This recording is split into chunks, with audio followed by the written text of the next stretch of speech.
happy souls, welcome back to my channel. This is Charlotte with Happy Twins 1111. I don't know why I said that so funny. Anyway, welcome to all of my new subscribers. There's so many of you recently. I'm so happy that you've joined us here. And today we are doing one of my more popular readings recently actually. This is the you and them reading. You and them, what's really going on between you and your person. And in this reading we look at the energies of both counterparts. We look at you and what energy you're showing up in, how you're thinking and feeling about the connection, and also what's shifting for you. And then we look at your person and we look at what energy they're presenting with, how they're thinking and feeling and what's shifting for them. We also look at the connecting energies. What do these two individuals add up to in the middle? And of course we bring forward lots of guidance. So take your time choosing a pile. There is no right or wrong way. I've got three for you today. In pile number one, we've got the Mermaid Tarot with the Serpentine Heart. In pile number two, we've got the Dragon Tarot with the double terminated aura quartz. And in pile number three, we have the Chrysalis Tarot with the Caribbean calcite star. So just see which one you're drawn to. Sometimes you might be drawn to more than one, and that's cool. It just means that there could be messages in more than one pile for you. Please remember that these are general readings. That means that it might not resonate for you 100%, and that's okay. You need to apply a high level of discernment here and take what resonates and leave what doesn't. The timestamps are in the description box below, and that will take you straight to your pile, and I will see you there. Hello pile one, welcome to your reading. You have chosen the Mermaid Tarot and this piece of serpentine, and we are asking today, what is going on between you and your person? These are the messages that you need to know the most. I'm going to move that out of there so it's out of the way. And we are looking at the energy of not just you but your person as well. So in this reading we take a look at the energy of both counterparts, and we look at the connecting energies to see, you know, what's the result of the energy that each of you are bringing to this connection. We also, of course, look at how each of you are thinking and feeling, what's shifting. We bring forward plenty of guidance as well. So this is quite a long, meaty reading. I actually used 3 decks in this reading as well. I'll show you why in a minute. If you're new to my channel and you haven't seen these readings before, this pile that you've chosen will represent the divine feminine energies. And I'd like to remind you that a divine feminine can be both a man or a woman. It's not gender specific. And for the divine masculine energies, I'm going to use this deck. This is the Chrysalis Tarot. And we'll use another deck, which I'll get out and shuffle in a minute, the connecting energies down the middle. Now, these have been really well shuffled off screen. I'm not going to shuffle them as much on screen because there's 3 of them, but they've had a good shuffle before I started.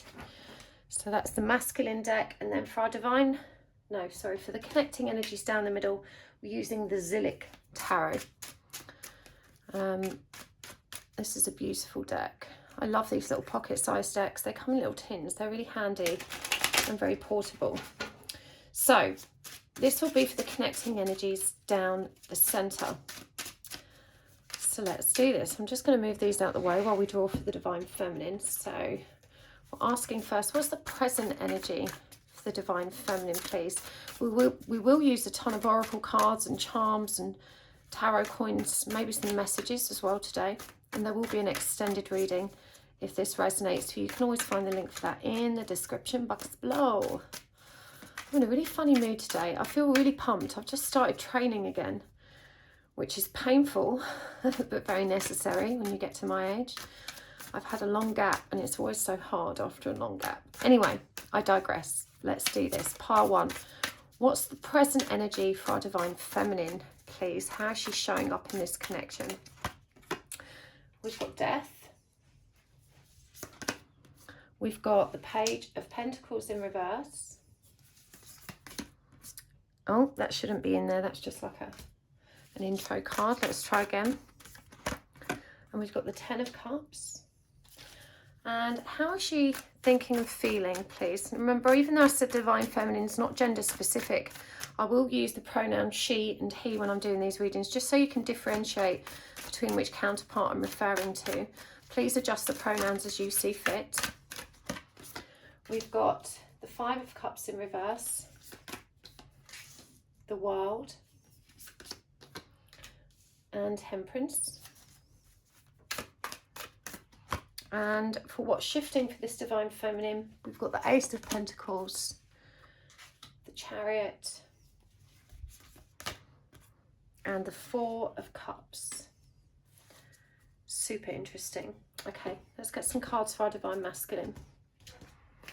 Just going to move this over there.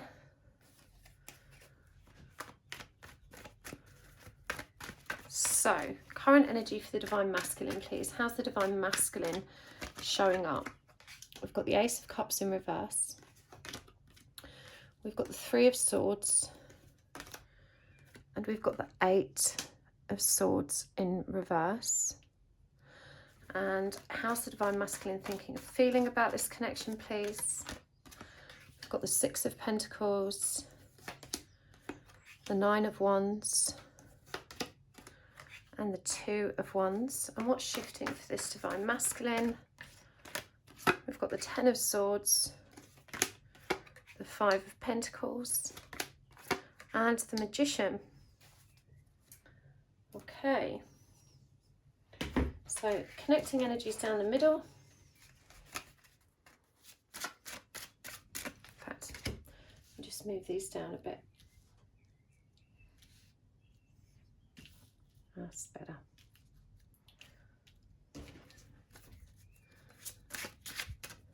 Right, so for current energies, we've got the Queen of Wands. It's Pisces, Aries energy, connecting there in the middle. Thoughts and feelings. We've got the Page of Cups in reverse. And for what's shifting, we've got the Nine of Swords. Okay. So we'll get some oracle cards out as we go, but we're going to start with what's on the table. So, our Divine Feminine, there's a lot of water energy here. We've got Scorpio, Pisces, Cancer. For the masculine, there's quite a mixture here, but I'm really drawn to the air energies, which would be Libra, Gemini, Aquarius. There's also quite a lot of earth and fire here. It's a good mix. This Divine Feminine, she's presenting in this connection. I feel like this Divine Feminine has come into union with herself. She's recently let go. She knows that the chaser energy is done. She no longer feels that overwhelming impulse to be with her person. She no longer feels an overwhelming impulse to reach out, to be engaged, to communicate. This is a brand new beginning, but she's not sure what's next with this Page of Pentacles in reverse. She knows that she's in union with self, and she knows and has faith in union or the potential for union with her person, but she's no longer attached to that as an outcome or an expectation. It feels like she's very satisfied at the moment. This is the energy of being self-sufficient, self-satisfied, very pleased, but maybe somewhat stagnating from a spiritual perspective, because now that she's kind of conquered this mountain, it's almost like she's stood at the peak, she's looking around and she's asking herself, what's next? You know, I'm not really sure where to go from here. And actually, I feel she's a bit bored of this connection. You know, after all the excitement of the hot and cold, the running and chasing and all of that anticipation, she's settled into this lovely stillness, this brand new beginning, but it's kind of a very calm period in which she's not really sure in which direction she's meant to move next. It feels like the magic is kind of drained out of the connection for this Divine Feminine. Whilst there is a level of acceptance, you know, with that comes a level of understanding that her masculine really isn't ready, and it doesn't look like he's going to be ready anytime soon. And whilst the Divine Feminine's at peace with this, it's kind of left this energy of boredom or tedium, because she just doesn't know, you know, where it's going next, what she's meant to be doing next, what's on the cards for her next. This is someone that just feels like, I think there's a feeling of elation that she feels good and that she feels detached and that she's let go. It's a tremendous relief. You know, there is a beautiful energy of relief here, but there's also this energy of boredom and tedium with it. You know, what's next? What now? This doesn't feel very exciting anymore.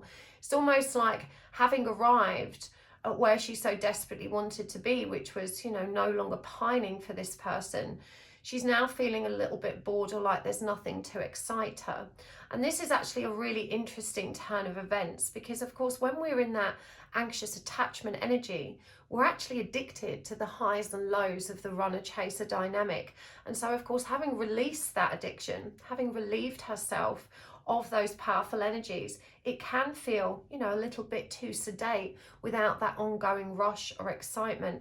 But there's definitely an energy of peace here, an energy of union with self, and Spirit's congratulating you, because this has been a hard-won effort for you. It's not been easy to arrive at this place. You've worked very hard, you've been doing the work, you've been doing a tremendous amount of healing.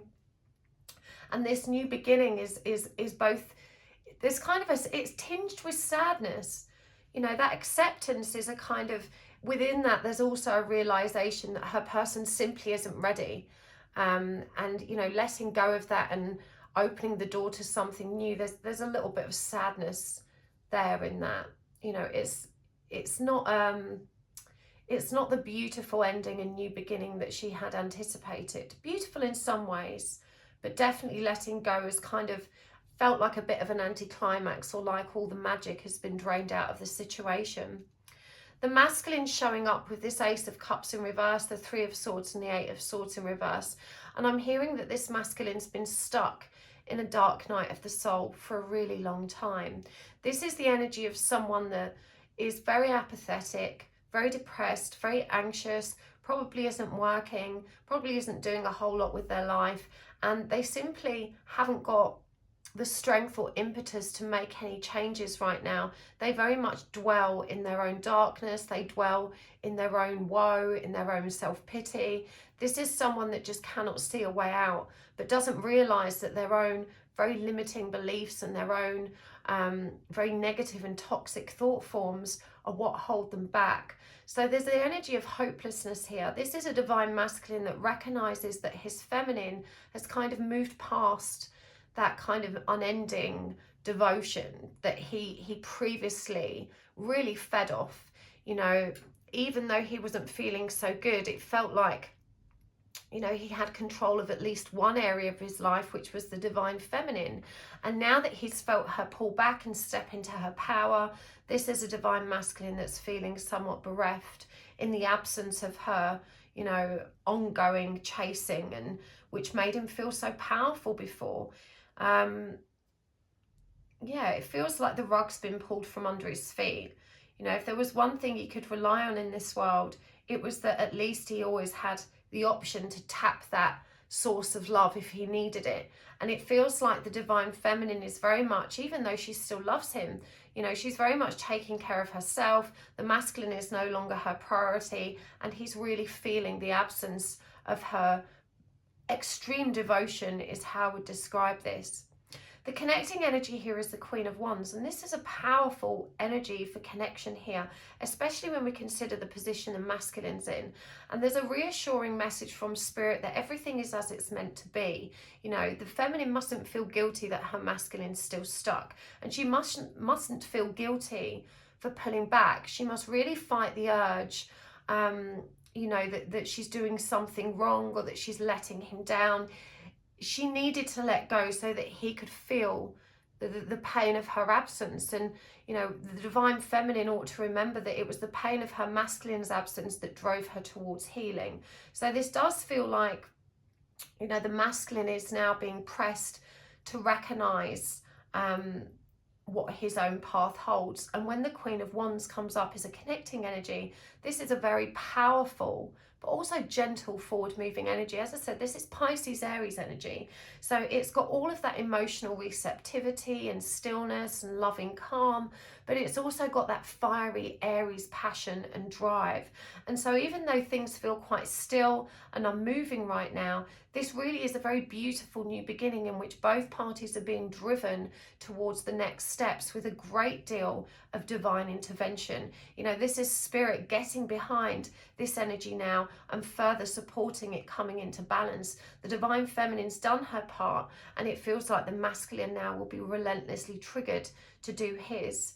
In terms of how they're thinking and feeling, the Divine Feminine, again with the Five of Cups in reverse, we really have seen her let go of pain, let go of grief, no longer longing, no longer pining. There may have been some kind of alcohol issue or addiction here as well, which is also kicked. She's feeling brand new, on top of the world and balanced, but she's feeling that she has everything she needs in her world as it is. You know, we've got Temperance here, which is the energy of filling your own cup, you know, being entirely self-sufficient when it comes to giving yourself the love you need. And with the World card here, she just feels so very complete. You know, this is such beautiful energy because, as I said, I know that this state of being has been hard won. And it's like, wow, I've arrived. But there is that question of what's next, but there's no panic. There's no anxiety around that. Just a kind of, you know, a gentle and easy anticipation that allows her to look forward to what's next without really needing to know so desperately. I feel like this Divine Feminine's probably stopped watching readings recently. I feel like you found your way here, you were divinely guided, primarily because you needed to see. You know, I think you needed someone to spell out, look where you are.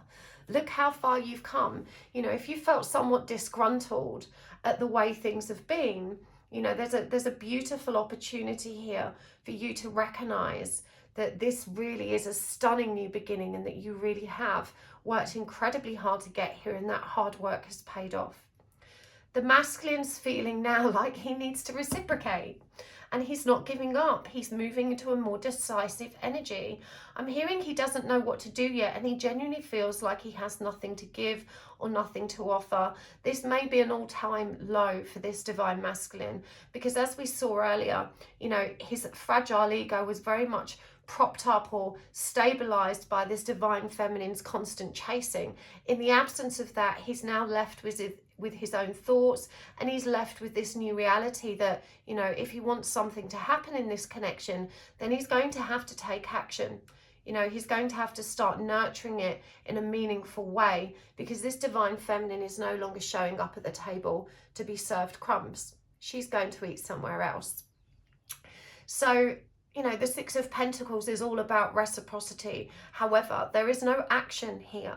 There's decisiveness, and there's this will to continue. There's this will to break through it. But I also feel, again, this energy of extreme apathy and such a pessimistic outlook that he's almost asking himself, what is the point, really? You know, is it, I don't think I can do this. I don't think I'm worthy or deserving of this, and I'll probably end up losing or getting let down. But he also feels the magnetic pull. You know, he feels this desire to proceed and to pursue, even though he doesn't necessarily have the energy or the internal balance and support to help him do that. And so we do see a bit of a stalemate energy as far as exchanging of feelings, offers, or loving energies is concerned. This Divine Feminine is quite happy over here doing her own thing, and this masculine is thinking about what to do but taking no action. And so we've got the Knight of Cups in reverse here, which shows us there is a lot of love to be shared, but no one's actually sharing it. You know, the Divine Feminine knows now not to keep pouring herself into hands that can't hold her, and this Divine Masculine is still trying to figure out how to reciprocate, how to move forward next. In terms of what's shifting for the Divine Feminine, this is just beautiful. I love, love, love this energy. We've got the Ace of Pentacles, the Chariot, and the Four of Cups. Again, these are all such self-focused energies. The Four of Cups is all about self-indulgence, taking care of yourself. And I'm really drawn to how, you know, there's 3 shells here representative of that Divine Feminine energy. And unlike the traditional Four of Cups, in this card, the Mermaid notices this 4th shell that's being offered by Spirit. She recognizes the gift of balance and stability that she's cultivated for herself by communing with Spirit, tapping into Source, and nurturing her own divinity. And again, we've got this energy of a beautiful new beginning. There is so much abundance flowing into this Divine Feminine's life right now. And you may notice, you know, when you step into your power, when you find that center point, you know, when you can center yourself and ground yourself in this beautiful energy, everything starts working out. And this is what we see happening for this Divine Feminine. You know, as her heart and mind have fallen into balance or fallen into place, everything in her life seems to fall into place. And we've got the Chariot. You know, that's more of that inspired divine action. This is a divine feminine that is no longer waiting in the shadows for her masculine to catch up. She's charging forward regardless. She's self-sufficient, she's satisfied, she's taking care of herself, and she's got not a worry in the world because she's in that beautiful, peaceful place. In terms of what's shifting for the masculine, well, not so much. We've got pain. We've got 10. The 10 of Swords is a completion of a very painful healing cycle. It's fairly positive in respect of, you know, it's a huge progression of this 3 of Swords pain that he was feeling here. And coming back to this is pain of the past as well. You know, this masculine is not just processing pain regards this connection. He's still processing pain from betrayal and the agony and grief of previous relationships.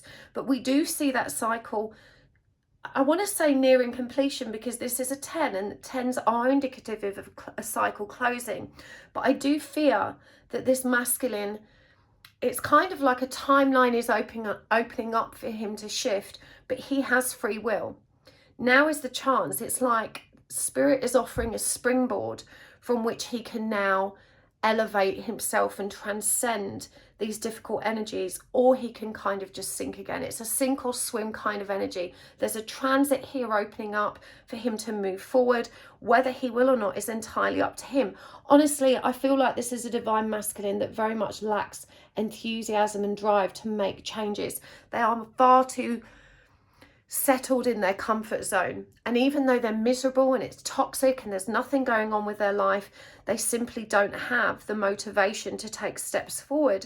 And we've got this 5 of Pentacles energy here, you know, still wallowing in rejection, in fear, in abandonment. This is a regression of the 6 of Pentacles, and I think this is again what inhibits them from taking action. They're thinking about reciprocity, but they're so worried that now this divine feminine's pulled back that they may be rejected.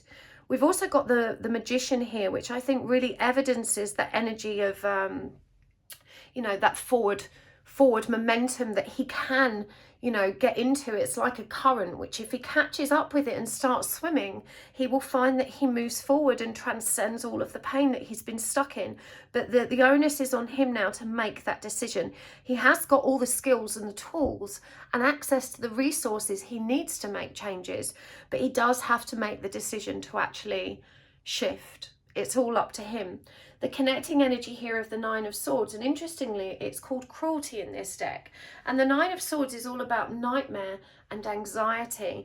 And so this is a cautionary message here, particularly for the divine feminine, not to get sucked back in to the masculine shadow. This masculine, because he's in a rocky place, he's in a difficult place emotionally and within himself, his behaviours aren't always going to be light and bright. You know, they're sometimes going to err on the side of toxicity, and in an attempt to kind of drag his feminine back into that old paradigm, that old dynamic of runner-chaser, he may come forward with some manipulative, coercive, or perhaps inflammatory behaviours or communication that could, you know, charge things up again.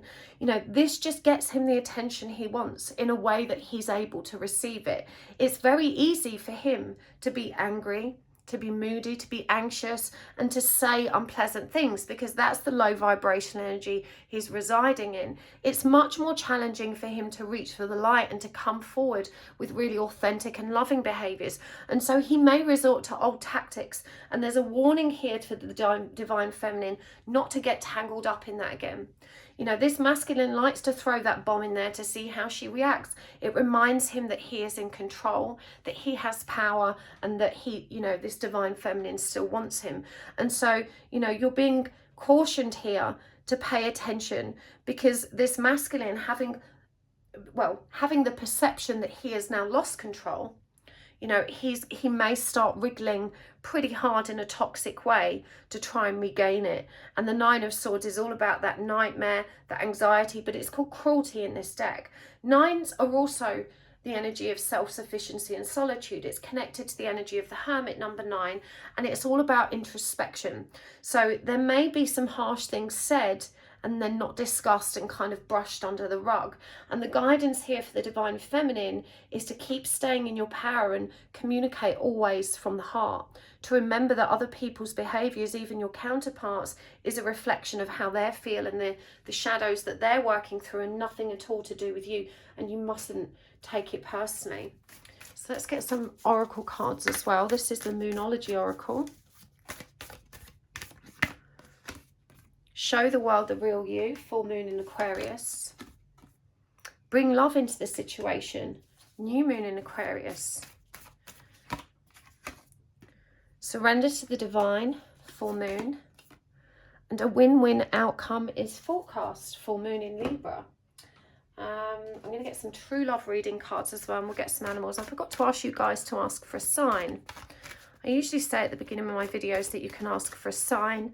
That's something that could show up in the reading to help indicate that the message is for you. It's not too late to ask for one because I've not pulled all the oracle cards yet. And a sign can be anything at all. It can be an object, a symbol, an animal, a place, a phrase, numbers, whatever works for you. There's no right or wrong.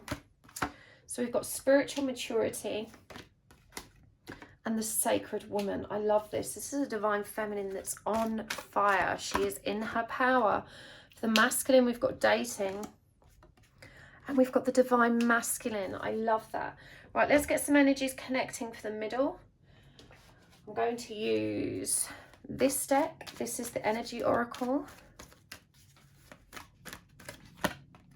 Second chakra, Archangel Ariel. The world. And daughter value. So, this divine feminine. Now, Aquarius, you've got two Aquarius cards here. And Aquarius is a very altruistic energy. That's to say that Aquarians tend to take care of others. And they get a great deal of value and kind of reward, a sense of reward from supporting other people. And this divine feminine is being asked to recognize now the balance between unconditionally loving self and unconditionally loving others.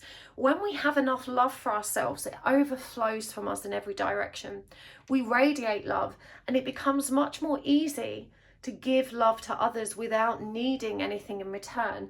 And I feel that this divine feminine, having just turned the corner into this state of detachment and self-love, is feeling a little bit stingy, a little bit reluctant to share the good vibes, you know, because she's worried that she's going to get sucked back into that old dynamic. If she starts giving again, is that still chasing? There's lots of questions here that she's not sure about. You know, now that she's kind of madly in love with herself, she's assuming that she just needs to kind of get on with her life and forget about the masculine and leave him to his own devices. But you're being asked to bring love into this situation and step into the real authentic you. And again, there's a message here about altruism, about using these loving and powerful energies you've now learned to cultivate so that you can support others, including your masculine. Now, chasing it's giving with an agenda. You know, if you're trying to discern the difference between chasing and giving authentically and loving unconditionally and authentically, one has an agenda. I'm giving because I want something back. I'm giving because I'm expecting a certain result. I'm giving or loving because I need you to respond in a certain way. You know, unconditional love and authentic giving has no desire attached to it. It's just self-fulfilling. You know, you don't need anything back. You don't need a specific outcome. And so it would be wise to ask this of yourself before taking any loving or giving actions. You know, what am I trying to achieve here? Can I trust myself that this is coming from a place of authenticity, or am I hoping for a certain result here? Now, there's nothing wrong with wanting your person to heal and wanting them to feel better. That's a good enough reason as any. But are you attached to that outcome? Are you going to feel disappointed, frustrated, or rejected if you don't get the outcome you want? You know, this is a bit kind of like, you know, you've got to give and just allow whatever the outcome is to be. It's okay to want something positive to come from it, but to need it and to be disappointed if you don't get it is usually an ego-driven response rather than an authentic one. And this is what you're being asked to balance and feel into now so that you can understand the difference. You know, the goal is always unconditional love, to give without needing to receive. And of course, there has to be certain conditions that have to be met because you've got to stay safe. You know, you have to come first. For example, you know, one of the conditions is that you can't verbally or physically abuse me. That has to be a condition. We live in the real world as humans where you have to be safe. So if this person can't be trusted to treat you with respect and integrity, then it's wise for you to love yourself first and to stay away. You can still love them unconditionally from a distance, but you don't need to be in their zone of awareness. So there's a lot of questions and confusion around discernment when it comes to unconditional love or ego-driven love that the divine feminine is now being asked to mature into. You know, and she's climbing this mountain, she is ascending, she's focusing on her own spiritual maturity here. And we've got the sacred woman. You know, this is a really beautiful energy. We see the heart chakra here on her receiving hand. You know, the left hand is our receiving hand. It's the feminine side. And here we see this beautiful green heart representing that she's receptive. She's standing still and she's receptive. She doesn't need to chase anymore. She's focused on her own ascension, but there's definitely a necessity here to find that balance in giving and loving unconditionally. For the masculine, he needs to surrender to the divine. You know, he's being shown that if he can override his pessimism, that a win-win outcome is forecast. He just has to expect the best from any given situation. He's being encouraged to make an offer. You know, he's thinking about reciprocity. He's made a decision that that's what he needs to do. And the guidance here is to take that action. You know, to start making offers, to start coming forward, to step into his own divinity. We've got the bison here for the divine feminine, for those of you looking for signs, the lion and the eagle for the divine masculine. Now, the lion is a symbol of strength and pride, and the eagle is all about higher perspective. You know, these are both vital qualities for him to integrate if he's going to step into his own divinity, and this is what he's being asked to surrender to. And like I said earlier, there is definitely an opening here for that.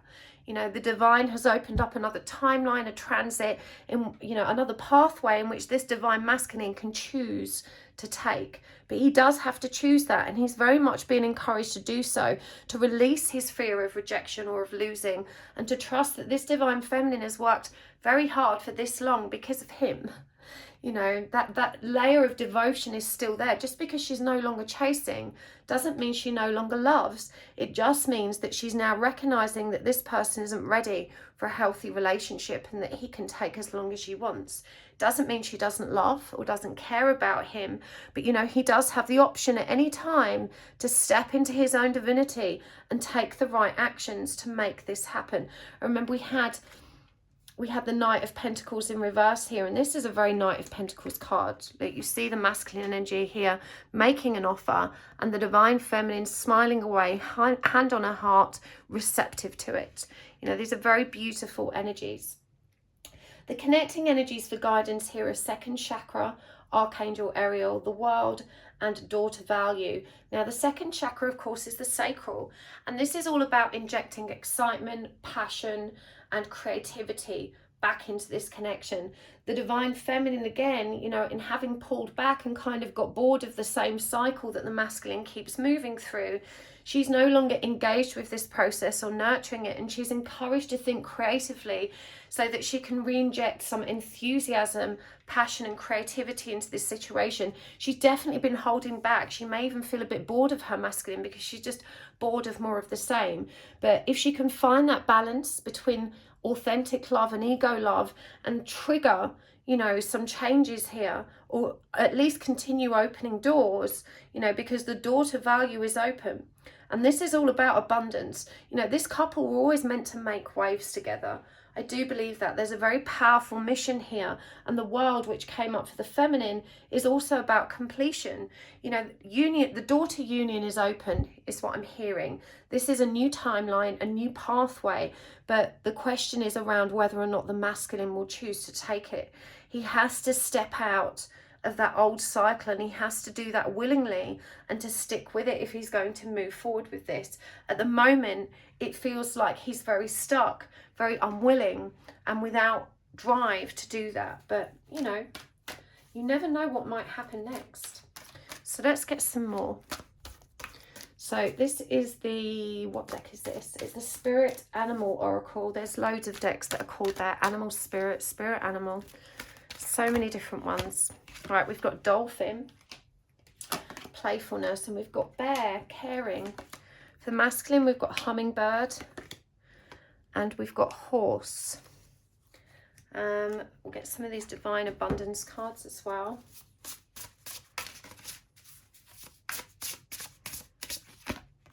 Wow, Divine Abundance and Faith,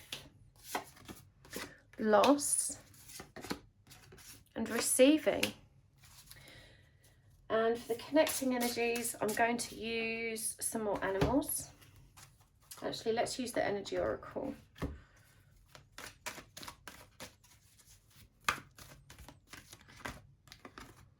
Healer of the Ages, the Sun, and All Tied Up. So this is beautiful. We've got the Dolphin and the Bear for the Divine Feminine. You know, this is caring and playfulness. And this is really encouraging this Divine Feminine to show up, you know, when she wants to, just to inject some playfulness and joy into this situation, to remind her masculine that she still cares. You know, I feel like she's pulled back maybe a little bit too hard. And even though it feels very empowering to think, oh, I just don't care anymore, I'm not bothered about this, I've kind of moved past it, I've moved on, I've accepted how it is. You know, you're not being asked to step back into chaser energy. You're being asked to find that balanced middle point where you can still be present and accept your person as they present without desperately needing it to be different. But there's definitely a need here to inject some playfulness into this. I'm hearing that sharing fun music or silly jokes will be, you know, silly music that remind you of them, you know, nothing too heavy. This is about keeping it light-hearted and trying to inject some good cheer into this situation. But this person has very much got the impression that you don't care, and there is a little bit of smugness and spite behind that, if you're honest with yourself, because it is kind of, you're so relieved to have moved out of that chasing energy.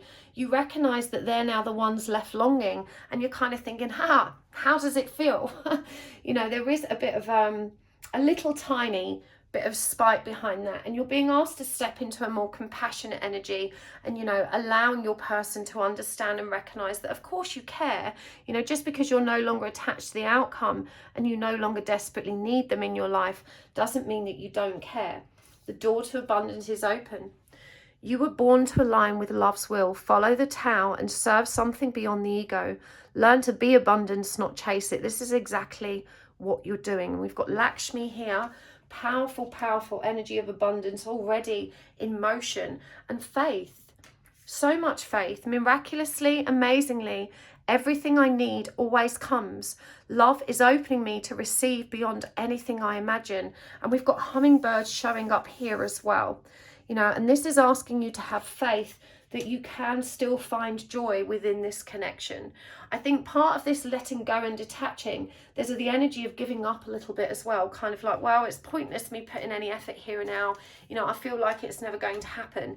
Remember that you are currently in the energy of powerful manifestation, and, you know, you need to realign with faith. Not wanting or needing union is brilliant, but trusting that it's in your timeline, in your future, because that's what this connection is about, is really important. And you're being asked to realign with that faith and to recognize that love is opening you to receive so many things, even beyond your wildest dreams. Your person's being asked to embrace joy, to set themselves free. You know, they've kept themselves stuck and trapped within their comfort zone for so long. They have to face their losses and start over. And I feel like a big bone of contention of this person is that as they've moved into that dark night of the soul energy and their ego has kind of collapsed and dissolved, they no longer know who they are, and they've wanted to go back to who they were, and they need to accept that that's not possible. They can only rebuild now. They have to step into this new energy and become someone new. Obviously, all of the wisdom and experience of their past will feed into that. You know, they can be transformed and still carry the same divine imprint. But it says here, sometimes you learn true offering through loss. You make a passionate invitation for love to take over and bring her own plan instead of the ego's. And so, you know, this person is coming to terms with this loss of control, their loss of power. But peace can be found when they just accept things as they are and make this passionate invitation for love, the same invitation we saw here with that Knight of Cups energy. We've also got receiving. Every day, it becomes easier to receive the highest divine plan and to trust my inner guidance. We've got the seagull here and that beautiful sun. The sun is also represented here. Again, opening up to joy, you know, allowing yourself to take that leap of faith, to adopt the energy of a playful, innocent child, you know, that doesn't premeditate or worry about what happens next. They're so in the present, right? You know, this is about trusting that if you step out of your comfort zone, the universe has your back. Everything's going to be okay. You've got to let go of the pessimism, let go of the fear of rejection. This person's already shown you how loving and trustful and faithful they are. You can trust. Together you are healers of the ages. You know, 5 and 1 adds up to 6, which is the energy of unconditional love. When each of you steps into this union energy, you're going to make so much magic happen, not just for you, but for others as well. Just by being together and present together in this world, you make a beautiful, tremendous difference. You help other people heal their hearts as well. And again, we have this sun energy, this beautiful new beginning. And look how this lady's bathing, you know, very comfortably in water. And you've got the new baby there. That's a squid, I think. The bird's out of the cage. You know, so much going on in this picture. But this is a beautiful new beginning. Again, the energy of the sun is that playful, joyful innocence of childhood, the state of being that we're always intended to return to. You know, as children, our ego doesn't break in until we're about 8 or 9. Prior to that, it's much easier for us to be present with life and to appreciate everything as it is. And so this is the state we're both moving back towards, all tied up. You know, this is about releasing yourselves from the bondages that keep you stuck, the false beliefs, the limiting beliefs, the anxious, premeditated ideas about how things are going to work out. You can't make decisions based on what ifs. And it's ludicrous, madness to do so. You know, you're being asked to release yourself from that self-entrapment, both of you. Divine Feminine, you too, you need to step back into faith, because one of the new limiting beliefs that you've conjured up since stepping into your own power and acceptance and surrender is that this connection's never going to happen. And it feels good to you to let go of that expectation. But as in addition to letting go, you've placed this kind of fixed, very limiting belief around it. Instead, it's easier to let go of what could happen. You know, I don't need to know what's going to happen, but I'm accepting of whatever comes my way. Rather, I'm going to let go because it's not going to happen. Do you see the difference between those two lines of thought? So let's get some charms to wrap this up and some tarot coins as well before we take it to extended. Well, one fell out there. What was that one? P.S. I love you. What a beautiful message. We've got the rainbow, a symbol of hope. We've got the bicycle. We've got no idea. And we've got everything will be all right. And from the tarot coins, I'm going to get some crystal cards for you as well, actually. We've got the Queen of Pentacles, the 3 of Cups, and we've got the Hierophant. And from the crystal cards, this will just help you to understand what crystals you need to be working with. And just a gentle reminder, actually, my giveaway for crystals finishes this week. The links are all down below if you want to look at the crystals I'm giving away and how to enter. I'm so excited that someone's going to win those. I've been buying my crystals online from LUMI GEMSTONES. The link for them is down below. She's got a fabulous selection if you want to go and check them out. But let's see what you need to help support the growth of this connection. Rainbow Obsidian. I'm not going to read it out, but I'll hold it up so you can pause the video and read it yourself. Sapphire. Now, sapphire doesn't have to be expensive. You can purchase raw sapphire. You know, that's not as clear or polished. And garnet, that doesn't need to be expensive either. Again, you can pick up raw pieces fairly cheaply. So those are the crystals that you need in your life. I'm really interested that this is wisdom, knowledge, depth, evolution, and life force. Sexuality as well. Remember, you needed to inject that passion back in. So from the tarot coins, the Queen of Pentacles, Divine Feminine, Stay in your abundance, stay in that flow. But there's definitely a need for you to date here with the Three of Cups. This is the card of reconnecting, and you may need to tentatively step forward and inject this playfulness to help your person find their confidence in coming forward. We've got the Hierophant here, which reminds you that you're both still cycling through lessons together, and this is indeed a number 5 year. You know, 2021 is the number 5. 5 is the number of transition, transformation, and higher learning. And this is what you two are doing the most of this year. And this is really powerful. There is genuine love here. Beautiful, powerful love, optimism and hope. You know, the rainbow always promises a pot of gold at the end. And to remember that you're still moving through those learning cycles. You don't need to know what comes next. You know, you can now trust that everything will be all right. So I really hope that helps pile 1. Thank you so much for tuning into my reading today.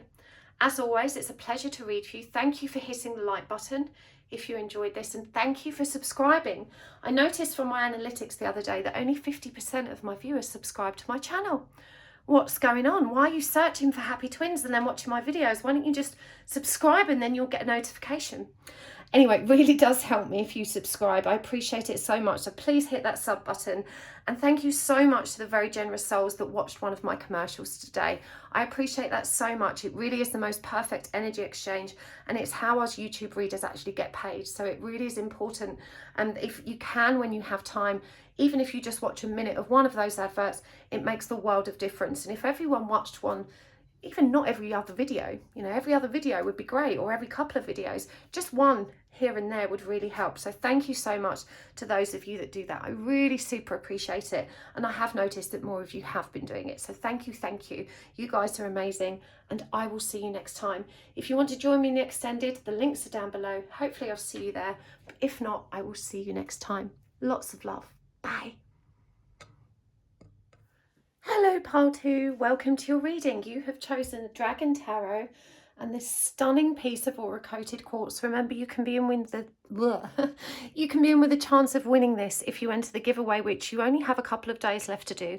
All the details are in the description box below, and I've pinned them in the comments as well, including a link to the original video in which I showed off all the crystals that are in the bundle you can win. I'm so excited to send them out to someone. Some of them are from my personal collection, and others are very kindly donated by LUMI GEMSTONES, which is an online crystal retailer I've been using recently. Very happy with all of my purchases from them. Anyway, let's do this pile 2. We are asking today, you and your person, what's really going on between you. In these readings, I intend to shed some light on the truth of this situation. And we look at the energies of both counterparts. That's to say, we look at your energy, how you're presenting in this connection, how you're thinking and feeling, and what's shifting for you. And we also look at your person's energy, how they're showing up, what they're thinking and feeling about you in the connection, and what's shifting for them. And of course, we bring through a ton of guidance. Now, when I do these readings, I actually use 3 decks. So if you've not watched these readings before, this deck that you chose will be for your energies. And for the energies of your counterpart, the Divine Masculine, I use the Chrysalis Tarot. Now, you may be Divine Masculine energy, and that's fine. As I said, we look at both energies, so you'll soon figure out which pile is for you, because you'll understand which resonates for you. And remember, these are general readings, so just take what resonates, leave what doesn't. This is the Chrysalis Tarot for the masculine energies. And then we'll use the 3rd deck, which is the Chrysalis Tarot, for the connecting energies down the middle. Now, when I do these readings, I do refer to the Divine Feminine as she and the Divine Masculine as he, but they're not gender-specific readings. It might be that the Divine Feminine is a man and the Divine Masculine is female, or it could be that you're male-male, female-female, whatever works for you. There's no right or wrong. But I will use the gender pronouns she and he, just so you know which counterpart I'm talking about. So just adjust them as you see fit. Right, we've given these a good shuffle. I did shuffle them off screen as well, because there's 3 piles. I don't want to take too long over it. So let's draw some cards for our Divine Feminine first. So what's our Divine Feminine's current energy, please? Okay, that one wanted to come out. It's nearly wrecked my crystal grid. It's the Page of Cups in reverse.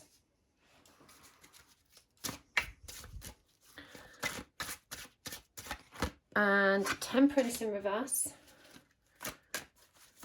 Oh, Okay, that one wanted to come out. That's the 9 of Swords. And what's this Divine Feminine thinking and feeling about this connection, please? We've got the King of Swords, the 3 of Wands in reverse, the 7 of Swords in reverse. And what's shifting for this Divine Feminine? We've got the 6 of Cups, the 8 of Cups, and the Knight of Wands in reverse. Okay, let's get some cards out for the masculine energy. Just going to put those over there. Move those out of the way for a moment. So, how is our Divine Masculine presenting in this connection presently, please? What's his energy? We've got the 5 of Swords, the Moon in reverse, and the 5 of Wands. Just going to move these over a bit to make a little bit more space. Oh, what was that? Sorry, the 5 of Wands, wasn't it? Okay, and what's this Divine Masculine thinking and feeling about this connection right now? We've got the 10 of Pentacles in reverse. We've got Strength in reverse. And we've got the Lovers in reverse. And what's shifting for this Divine Masculine presently? We've got the 3 of Wands in reverse. That's interesting. That came up also for the Divine Feminine. We've got the Sun in reverse. And we've got the Ace of Cups in reverse. So please don't worry about reversals. It doesn't mean anything negative. I do talk about it in my description box. There's a little write-up there about why I work with reversals if you're interested. Right, what's the connecting energies between these two, please? 2 of Swords. And what's connecting the feelings and thoughts? 4 of Wands.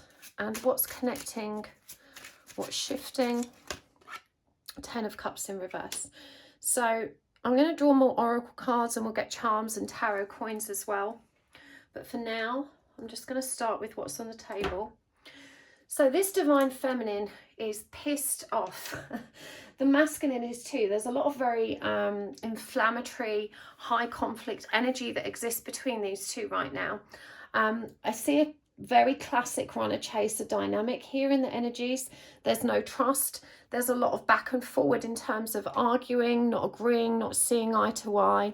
We're going to start with our Divine Feminine because she's in Page of Cups energy reversed. We've also got Temperance in reverse and the Knight of Swords.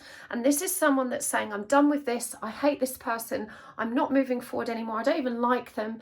You know, it's a very distorted perspective. And of course, anger is a very empowering energy. When we hold on to anger, it helps protect us from the grief, from the pain that we're feeling beneath the surface. And so this Divine Feminine is certainly very angry. She's very anxious.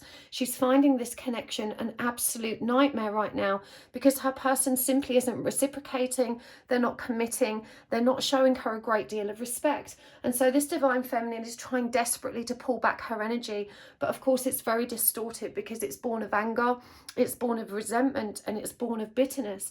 And when Temperance is in reverse, this is someone that's existing from the perspective of a self-love deficit. They have no inner harmony or inner peace. And in the Temperance card, we see a person filling their own cup. And this means that they're sustaining their own emotional self. So when this energy is blocked, this is someone that doesn't know how to love themselves. And so they attach themselves to very unhealthy or toxic relationships because they're just desperate to get what they need from it. They're desperate for love. And so this is a very codependent energy because this is a Divine Feminine that hasn't yet learned how to love herself. And right now she's really resisting this connection. She just wants it to go away. She wishes she hadn't met this person. There's a tremendous amount of anger and bitterness here that she's found herself so attached and so desperate for someone that seems very unwilling to reciprocate. It's a really uncomfortable and painful place to be. And I just want to make this okay for you and remind you that you're not alone. This is a typical stage through the journey of healing that we all take. You know, we learn through our relationships, and the universe tends to keep presenting the same lessons within our romantic interactions until we learn the lesson that is there. And so this divine feminine may have experienced similar toxicity and other dynamics where, even though the person isn't treating her respectfully, isn't showing up with balance and harmony and kindness and love, and yet she can't seem to let go, even though there's nothing valuable being served here. So this is a divine feminine that feels very stuck, very angry and very frustrated, and just wishes she could let go. The masculine, we've got the Five of Swords, and again, this is that very inflammatory energy. And we've also got the Five of Wands, which, to be frank, is the Game Boy. This is the player. This is someone that's desperately trying to stay in control, and does so not just through the energy of conflict, but also through the energy of blowing hot and cold, not showing up authentically, not being real or honest or expressing feelings, always keeping the feminine guessing.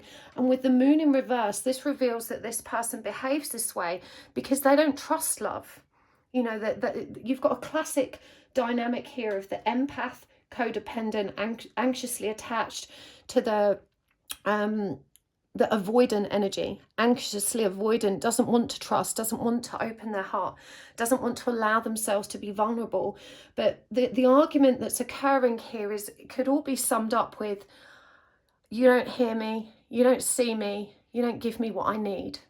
Yeah, and there's no boundaries here.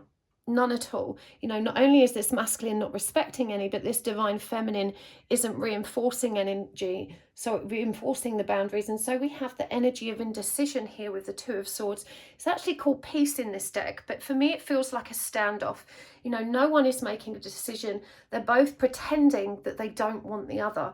But let me be clear, this is a divine connection. Okay, it would be very easy to assume that, you know, this is just one of those toxic dynamics, then you just need to move away. But the reason you continue to be magnetized back to one another is because you're meant to be learning these important lessons together. You're meant to be learning to transcend your own attachment issues so that you can learn how to have healthy relationships. And this is the person you've chosen to do this with in this lifetime. You know, as frustrating as that is, this connection keeps showing up. It's very difficult to walk away from because the universe is demanding that you learn these lessons. And so there is a need to pay real attention here. I understand how challenging this is, because this divine masculine really is a piece of work. They are running very hard. They are very resistant to authenticity. They don't know how to be honest, and their behaviors are definitely toxic, perhaps even bordering on abusive. But I think what's important to recognize here is that both of you were raised in dysfunctional circumstances. Neither one of you was taught how to love yourselves, and so you get that love from others. You know, and whilst the anxiously attached individual gives and gives and gives in the hope of receiving something back, the anxiously avoidant takes and takes and takes and is reluctant to give back. For them, it's all about staying in control. And for the divine feminine here, it's all about getting their needs met. And this is why we have this standoff, this stagnation, this indecisiveness and procrastination in the middle. So a really painful dynamic for both of you, but in particular the divine feminine that's really struggling here. Now, in terms of feelings, when the King of Swords shows up, this is the divine feminine that's very deep in her ego. She believes her thoughts, and the message here is to remember that you are not the thoughts. You are the soul that hears the thoughts, that listens to the thoughts and pays attention to them. And your thoughts feel very justified. There's a great energy of indignance here. Well, you know, they're wrong because, and they did this because, you know, it's a really pointing fingers kind of blaming energy that isn't supportive or conducive to bringing things back into balance. And so there's a great need for each party to kind of really smell their own shit in this situation. Whilst it's very tempting to keep lecturing the masculine about where they're going wrong, the lecture needs to be directed at self, because a healthy person doesn't keep showing up for toxicity. A healthy person doesn't try and convince a toxic person that they're behaving the wrong way. They simply walk away. And of course, you'd feel like you can't do that. And that is indicative of the underlying shadow aspect that you're being asked to learn to deal with.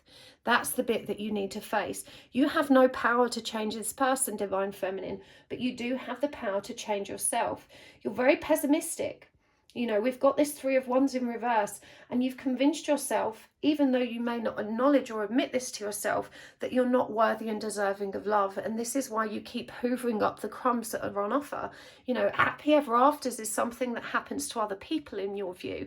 You see yourself as very unlucky in love. You seem to always choose the wrong partners that don't respect you, don't treat you right, and those relationships always explode in your face.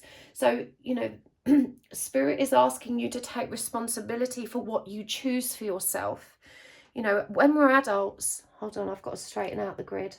It's really annoying me. I swear to God, even though I wasn't licking it out, I can feel the distorted energy. Oh no, I'm just making it worse. Oh no. There we go. That's better. That'll do for now. Okay, so where was I? Yeah, even though, you know, you could argue that your person's the one that's not treating you right, the real question you have to ask here, Divine Feminine, is why do you keep knocking on their door? You know, why do you keep entertaining someone that doesn't treat you right? That's where your power is. When you focus on that question rather than, you know, going crazy at them for not being the person you need them to be, that's when you're empowered to really start healing this situation, healing yourself and finding happiness. You know, this is a Divine Feminine that simply doesn't believe in her own worth. And this is why she keeps showing up for these unhealthy, toxic connections. When the Seven of Swords it comes up in reverse, this is someone that has no strategy. You know, they are literally reacting in the moment without giving the situation much thought or much consideration. They are very reactive to their own anxiety, to their own distorted thinking, to their own fears, you know, and all of this boils down to not being able to face yourself. You know, it's a victim consciousness. It's everybody else's fault that you feel rotten. If this person treated me right, I could feel better. All of these people around me that treat me so badly, it's so unfair. You know, there's a lot of self-pity here, but that victim consciousness disempowers you. It doesn't create space for you to begin taking responsibility for creating a happy life for yourself. Because in truth, like I said, healthy people don't stick around in unhealthy relationships. They recognize that they have the power to choose something different. And, you know, when you're anxiously attached, it doesn't feel like a choice. Even though your head is saying, get away from this person, they keep hurting you. You know, your heart is saying, but I love them. I want to make it work. It feels so good when it's right. You know, and that's the battle between heart and mind that you need to bring into balance. The masculine right now is definitely not aligned with commitment. We've got the Ten of Pentacles, the Lovers, and Strength reverse. You know, this is someone that's feels very comfortable that whatever they do and however they behave, this Divine Feminine is still going to be there to pick up the pieces. They're still going to be there to love them.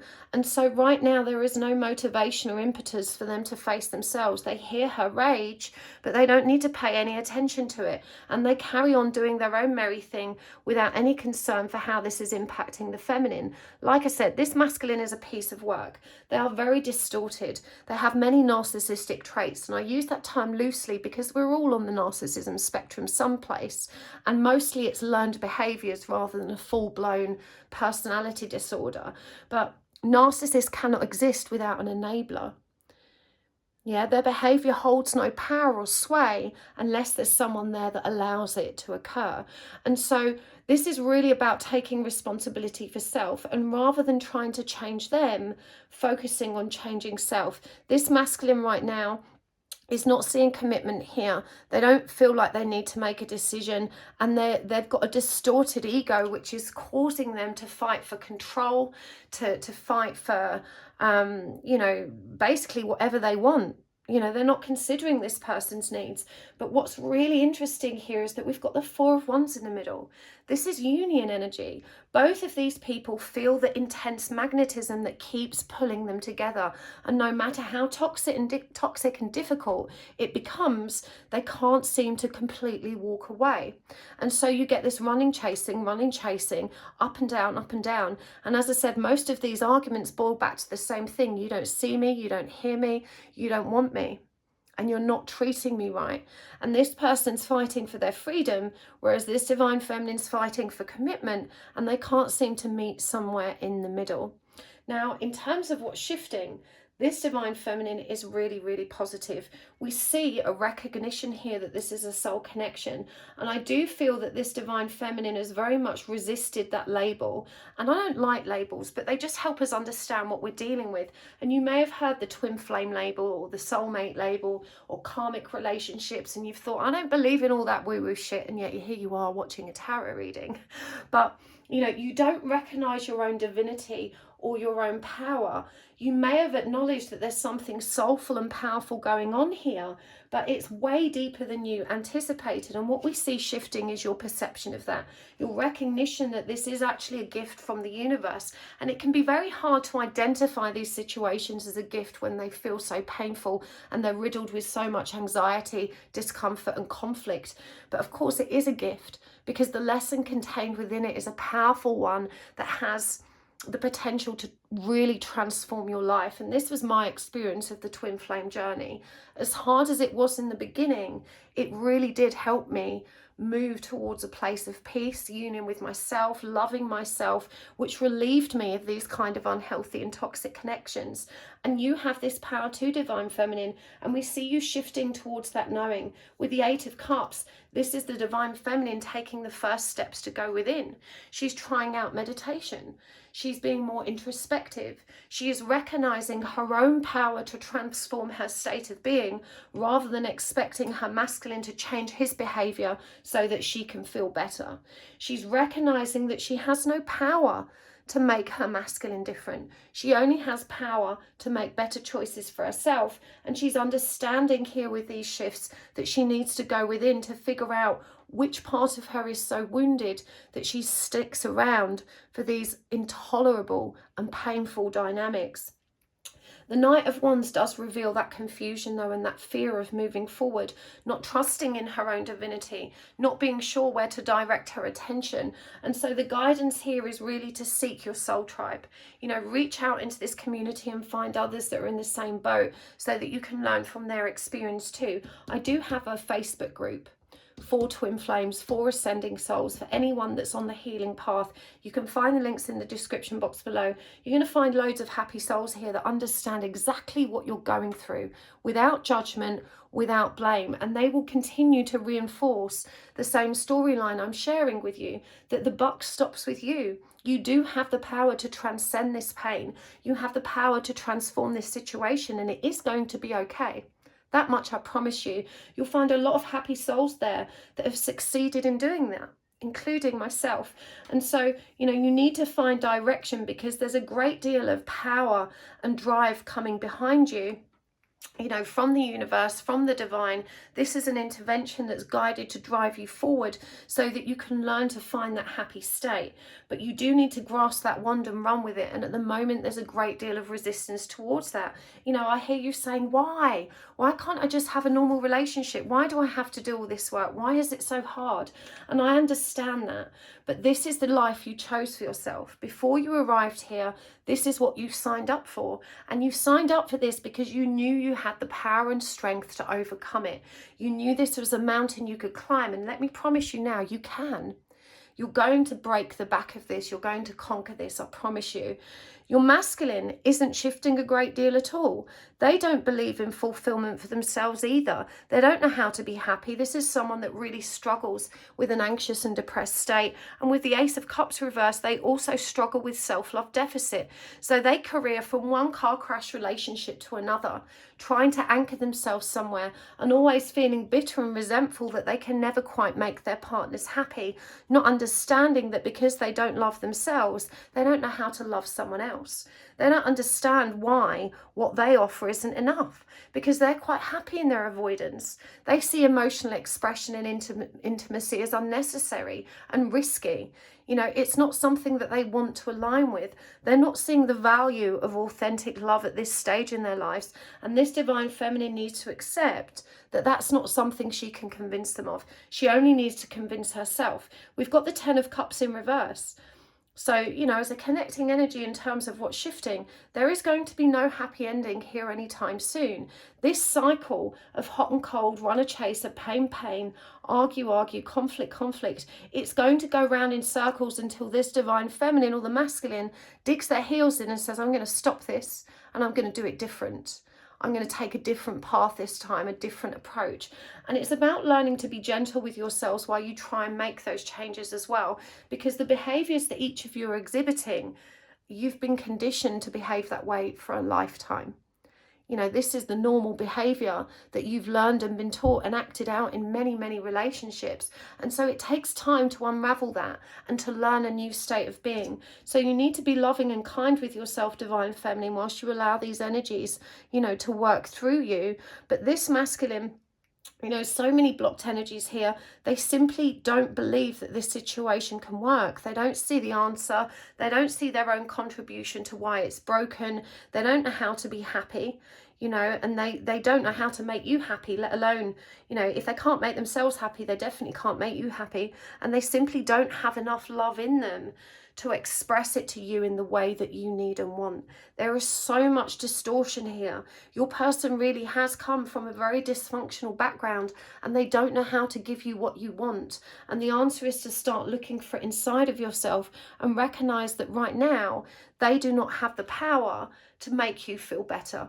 That's an inside job. Now, what's really interesting about the twin flame dynamic is that as the divine feminine heals and finds her way into the light, the masculine is triggered to do the same. So your healing benefits the whole of the connection, because as you heal and you move into a more balanced state, when you turn this Temperance card upright, you know, and you're filling your own tank, you then have the power to react and respond differently, and that creates a different result. That triggers the masculine to start perceiving things differently.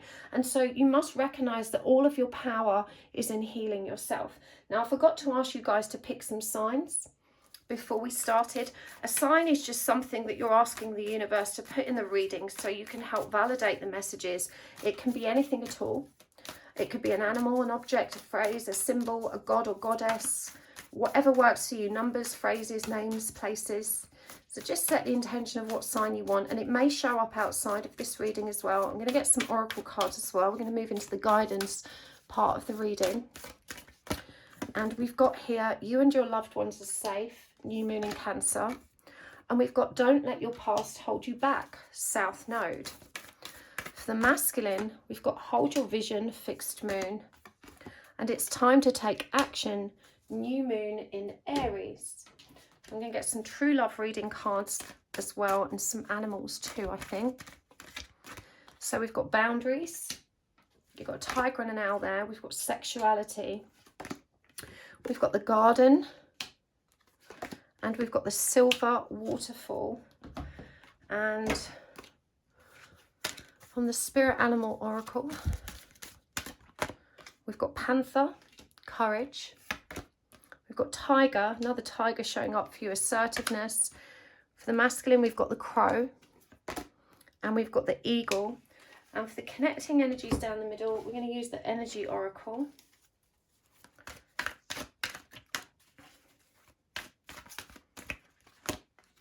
We've got community. We've got the sun. And we've got the door to value. That's interesting. This card showed up in the exact spot for pile 1, even though they're very different readings. So divine feminine, new moon in Cancer, you and your loved ones are safe. Now, it feels like you're not aware of how you manifest and cultivate the energies that precede you yourself. You know, as a divine feminine energy, you are a creator, but you're very much hardened and unreceptive to the loving energies that do present for you. There may be some concern here about what's going on in your personal life. There's some kind of upheaval, perhaps moving house, changing jobs, some kind of distortion there that requires your focus right now. But the universe is saying, please remember we have your back. I feel really guided to remember what Cancer energy is. You know, the crab has that tough exterior. It's very snippy with its claws, but it has a very gooey, soft center. And this reminds you that there is a very tough, you know, thick skin that's not allowing all of the positive, loving energies available to you to penetrate. It's asking you to open up and be more receptive to the love that is available to you. And just because love isn't being presented in the way you think you need or want it, doesn't mean it's not valuable. Don't let the past hold you back. It's worth looking at your chart and seeing where your south node lies. You know, a lot of the experiences you have had so far in your life trigger your reactions to your present circumstances. And you've got to bear in mind that every circumstance is different. If you're being triggered, it's an old wound that's being poked and prodded. You know, the reaction is based on something that's already happened to you. And so you're being asked to review which wounding or grief or pain is still sloshing around within your system and causing you to perceive your reality in this very painful way. You know, that's to say that things aren't always as they seem. We filter how we experience life through the lens of our prior experiences. And that's to say, if we've been through a lot of trauma, we're going to be more easily triggered. We're going to be hypervigilant or hypersensitive to any perceived trauma that seems to match up to what we've been through before. Now, to give you an idea of how this works, when I did a regression, one of the things I worked on was vertigo. And a lot of our trauma responses weren't even as a result of real trauma. In my case, I discovered that my fear of heights rooted back to when I was 5 years old and I saw a man stood at the top of the crane. Now, the man didn't fall. I wasn't in danger, but seeing him up there triggered such a high level of fear in me that it brought forward this fear of heights, which I then, you know, struggled with throughout my life experience, but it wasn't logical. Our subconscious records perceived traumatic events in the same way that it records actual trauma. And so lots of the things that are holding you back weren't even as traumatic or threatening as your mind believes them to be. And so all of this anxiety that you suffer with is often rooted in situations which can be easily untangled or unraveled if you give yourself the time and space to reflect on them and reframe them so you can start releasing those fears. But to do that, you have to let love in. You have to let the truth in. There's a real resistance in you to this journey, to this awareness. You don't see that you have to change. You think this person's the one that's behaving badly. They're the one that needs to change. But you're not recognizing the weakness in your own boundaries. You're not recognizing that, you know, as I said, every person that behaves badly needs someone that allows them to do that. If you step out of the picture, there's no more bad behaviour. But if you keep coming back for more, knowing what that pattern is, you're inviting more of it into your experience. You know, boundaries, people that weren't taught boundaries were taught to people please. They were usually raised by narcissists, raised by people that were trying to get their needs met at the expense of others. And so to you, you know, it's perfectly acceptable to expect constant communication. You know, you get very upset when you're ignored because you were taught that it's rude to ignore someone because the people that conditioned you, your caregivers, you know, wanted you to jump when they said jump, you said how high. You were taught to be hyper responsive to other people's needs, but you weren't taught to take care of your own. And this is why you're so mindful and considerate of their needs and feel so offended when they're not giving you the same. You know, they're behaving like the primary caregiver, like the narcissist that just wants to get their needs met but doesn't want to consider yours. But you're not recognizing that they're playing into a cycle and pattern that you were conditioned to follow. And so you've got to assert your own boundaries. You're allowed to choose you first, and you have to get comfortable with other people's discomfort. How we treat ourselves, the boundaries we put in place for ourselves, the love we give for ourselves sets the benchmark for how others treat us. No one can treat us badly without our permission. This is a truth you need to be aware of. And look, she's holding up her shield here. She's got wisdom and intuition on her side, and she's got that energy of the tiger. of power and abundance. You know, you can step into this energy. You use your sexuality in distorted ways. You know, you think if only you were more attractive, more sexy, more feminine, more amiable, that this person would then bow down and love you a bit more. And that's not how this works. You don't get more love by giving your power away. Your sexuality is not a tool or a weapon with which to get what you want. And so you find that by withholding sex or by being super sexy, you know, you're using this as a coercive or manipulative tool.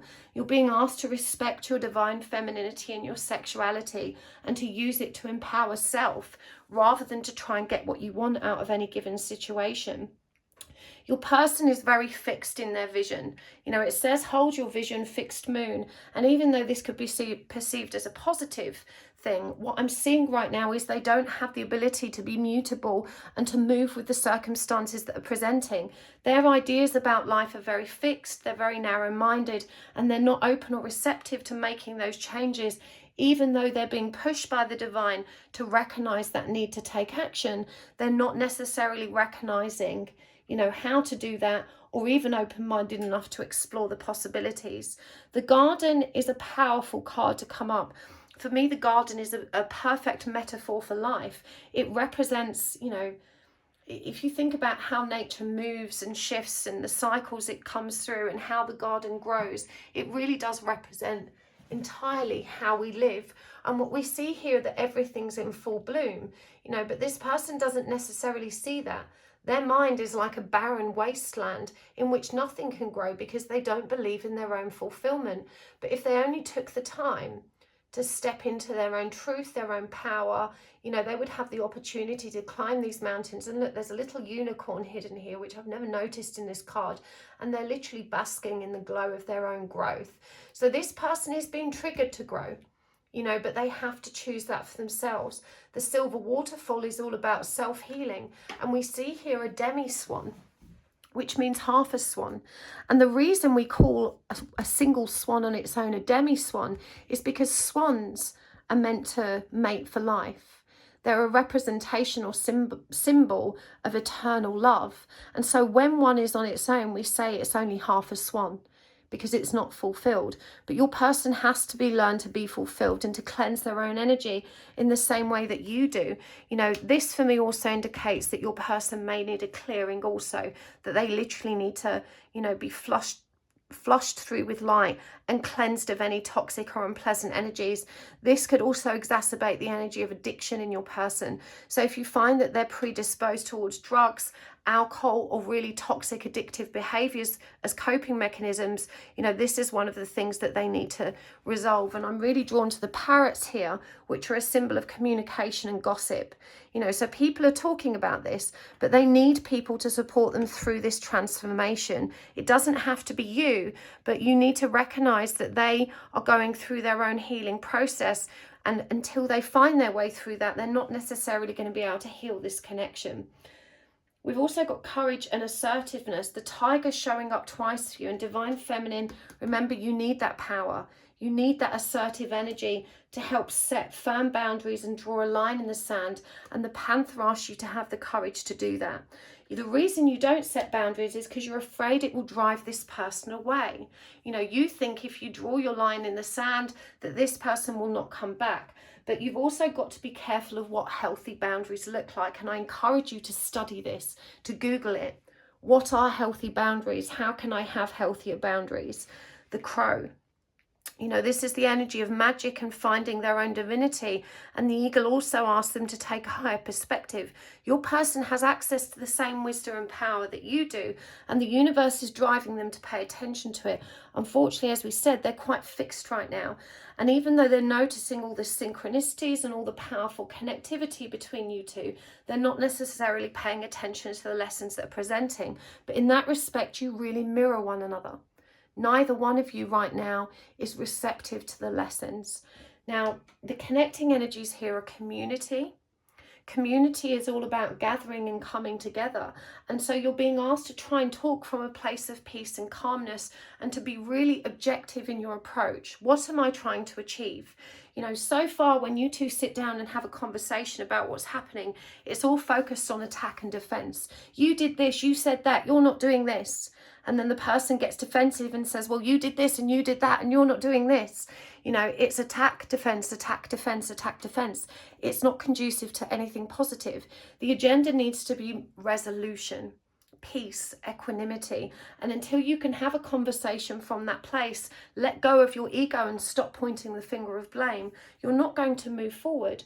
Each of you are being asked to step into that beautiful, childlike, naive energy of innocence, to just try and enjoy one another's company without ties, you know, without restrictions, without horrible expectations. Of course, you need healthy boundaries. That's just keeping yourself safe. But you can also just enjoy how things are, because a lot of the things that make you upset is that things aren't the way you want them to be. So there's the energy of acceptance required here, so you can just enjoy being playful together. All of this pressure and weight of obligation and expectation is a massive mood killer. And it kills all the real and genuine chemistry that exists between you and acts as a blockage for the real love to flow. The door to value is opening for you both. You know, when you actually step into your power, and you may notice this, you know, there's moments in your connection where there's just a flush of light, or, you know, a chink of light, and things seem to move so very smoothly when that happens. And, you know, this is all about balance and stability, and each of you recognizing that you have the power to create that for yourselves. So let's get a few more guidance cards. We're going to get some charms as well, and some tarot coins before I take this to extended. In the extended, I want to go much deeper, because we need to figure out more about why each counterpart is showing up this way, I think, and get some more real guidance around that. But this is the Divine Abundance cards. We've got change and reframe. And for masculine, we've got humility and grounded. Remember, we had the garden, so being outdoors is going to be tremendously powerful for this masculine. I'm going to get some more true love reading cards as well for guidance. Creativity and yin and yang. And the connecting energies down the middle. Let's just get two more. A woman holding a heart and walking away. And from the charms. Oh, that's just a back that fell out. We'll leave that in there.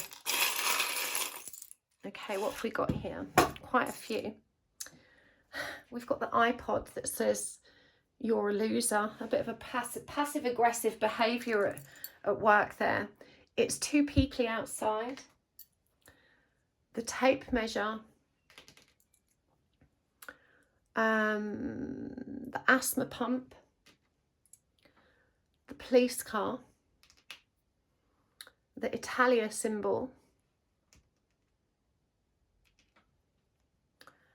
The aeroplane, and wizard in training. And from the tarot coins, we've got two there. I want to get one more. What have we got here? We have got the Nine of Cups, strength, and the Four of Swords. So the Nine of Cups is all about self-sufficiency. It reminds you that you have the power to give yourself the love you need. And the Four of Swords is all about recovery, healing from our past, recognizing that our recovery and our state of being is our own responsibility. Strength is representative of our compassionate and big hearts. In the traditional tarot, we see the strength card depicted as a woman holding open the mouth of a lion. And she does that not through force, but through her compassionate and loving heart. You know, she's so compassionate and loving that the lion willingly surrenders to her request. And this is what woman holding a heart represents as well. It reminds you that your love is powerful, and that this energy of withdrawing it when you're not getting what you want is a distortion. That's not authentic, unconditional love. It's conditional love born of ego, born of a deliberate attempt to control. And that's what both of you do. You're both in the energy of trying to control the situation by controlling what you give and what you take. You know, when you're not treating me right, I'm going to take it away. And by all means, you can take yourself away because you need time to regroup, reframe, find that peace and respite. But, you know, you can still say to someone, I love you, but I need some space right now, rather than you're an absolute bastard. I don't want to know you. I'm never doing this again. You know, that's the unhealthy dynamic that exists between you currently. And as we saw with this, you're a loser, a lot of passive aggression. You know, you can't point the finger at this person and complain about their behavior when you're very quick to anger and lash out yourself when it suits you. Respect goes both ways, and you need to stand in your power and recognize that we set the tone for how others treat us. If you're going to behave in an angry, critical, and abusive way as well, then you're essentially giving the okay for that person to behave the same way. You know, there's no double standard to adhere to here. You know, you set the standards with your own behavior. You do need to take some time out. You know, you're very quick to turn to the friends that are happy to say, yeah, your person's an absolute dick, no wonder, and you should never talk to him again. But they don't prod you to really reflect on how you are behaving. A big part of your problem here, pile 2, is patience. You know, you want it all now. You want what you want. You don't want to jump through hoops and do all of this healing.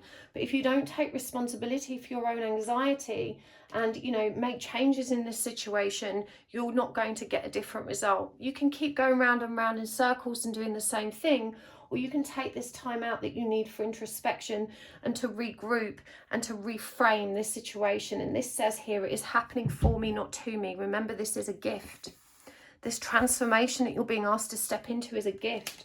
And the energy of change here says, when the ego finally sees the utter madness of trying to control everything, you come to a sacred crossroads in your own evolution.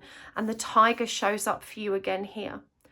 When the ego finally sees the utter madness of trying to control everything, you come to a sacred crossroads in your own evolution. You know, let go of control. Stop trying to get this person to do what you want them to do and focus on reframing your own habits. When you get creative, this is when you create a door, an opening to union. For your person, we've got humility. Allow me, divine, to always accept the right assistance. I welcome your help in every way and delight in receiving it.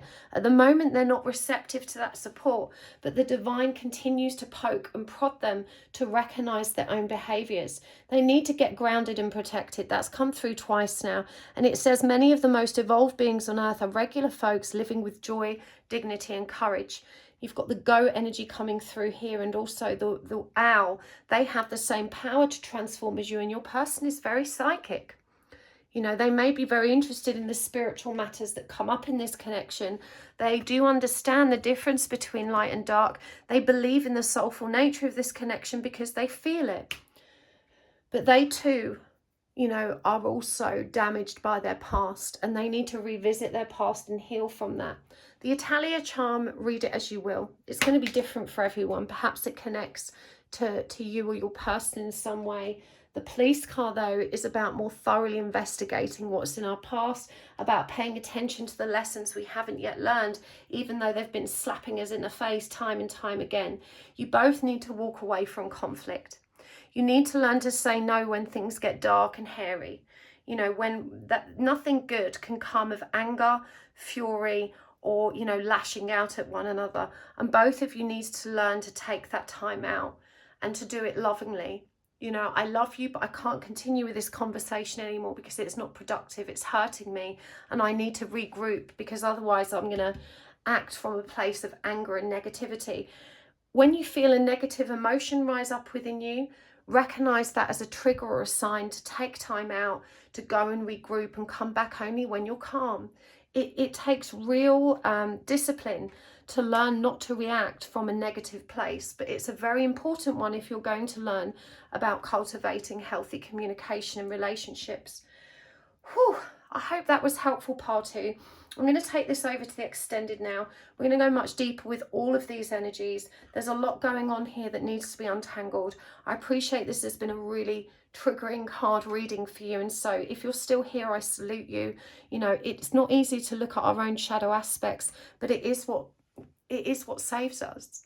It is what empowers us to make change. As much as it stings and burns to recognize these things about ourselves, to acknowledge where we've been going wrong, don't allow your pride to stand in the way of you making those powerful changes, because you have a beautiful, pure heart underneath all of this dysfunction, as does your person. Neither of you are bad people. You're both loving people that have been bent out of shape by the ugly conditioning that existed in your childhoods and beyond. And you're both ready to heal from that. And this is what this connection allows you to do. Your person knows that this is spiritual. You know it's spiritual, but you have to embrace that and have the courage to run with it and to make the changes and to reframe the situation in the way Spirit's asking you to. Anyway, thank you so much for being here. I appreciate it. And if you did enjoy this reading, thank you for hitting the like button and for subscribing today. Thank you so much to those of you that take the time to watch my adverts and commercials. I appreciate that so much, and it really does make the greatest difference to my channel. And thank you so much for those of you that continue to send me tips and donations via PayPal. If you do that, please remember to include your postal address so I can thank you properly. Send a little handwritten thank you note in the post. But thanks for being here, and I will see you next time. If you want to join me on the extended, the links are down below. Hopefully I'll see you there, but if not, I will see you next time. Lots of love. Bye. Hello, Pile 3. Welcome to your reading. You have chosen the Chrysalis Tarot, this stunning Caribbean calcite star. It's one of my favourite pieces. And we are asking today, what is really going on between you and your person? This is the you and them reading, very popular at the moment, in which we look at the truth of this situation and see how each of you is presenting in this connection. What's the energy that you're both bringing? We look at how each of you are feeling and thinking about one another in the connection. We look at what's shifting for each of you individually and in the connection, and we get some guidance for you. So this is all about seeing things clearly. And there will be an extended today. As always, we'll be using, as well as the tarot, the charms, the oracle cards, tarot coins, and an extended reading if this resonates. Now, take your time thinking for a sign. I forgot to mention it in piles 1 and 2 until I was midway through. But a sign is something that can help you recognize which messages are meant for you. It can help you trust in the divine messages from Spirit. You may notice that the sign doesn't just appear in the reading, but it appears in other areas of your life as well. And a sign can be anything at all. You know, there's no right or wrong sign to ask for. It could be a symbol, a god or goddess or deity. It can be an animal, an object, a name, a phrase, a specific word or numbers, whatever works for you. So in this reading, well, that was a page of stones. I'll keep that card in mind. We'll see if it pops up again. In this reading, I actually used 3 decks. So for the Divine Feminine Energies, I'm using this deck that you have chosen, the Chrysalis Tarot. For the Divine Masculine Energies, we're using this deck. This is the Illes Tarot. It's one of my favourites just because it's a dream to shuffle. And it's got all of the 90s icons. I'm a 90s child, so I love this deck. So this is for the Divine Masculine. We'll pull cards for both of you so we can get a clear look at the energies of each of you. And I'll use a 3rd deck for the connecting energies. And for that, we're using this deck, the Zillick Tarot. For the connecting energies down the middle, you know, what is each of your individual energies adding up to in the middle, the truth of this situation? What does it all boil down to? So when I do these readings, I do refer to the Divine Feminine as she and the Divine Masculine as he, but that's really to help you understand which counterpart I'm referring to. These are not gender specific readings. In your case, it might be the Divine Feminine as a he, the Divine Masculine as a she, or perhaps it's he, she, whatever works for you. Please adjust the gender pronouns as you see fit and as fits your situation. So let's do this. I'm going to start with the Divine Feminine energies. Just pull my chair in. I'm just going to move these out of the way for a second. So, what are the current energies of this Divine Feminine? How is she showing up in this connection currently? Okay, that one came out. That was the King of Pentacles. Remember, the page fell out for you. Let me just check that that's in shot. Yes, it is.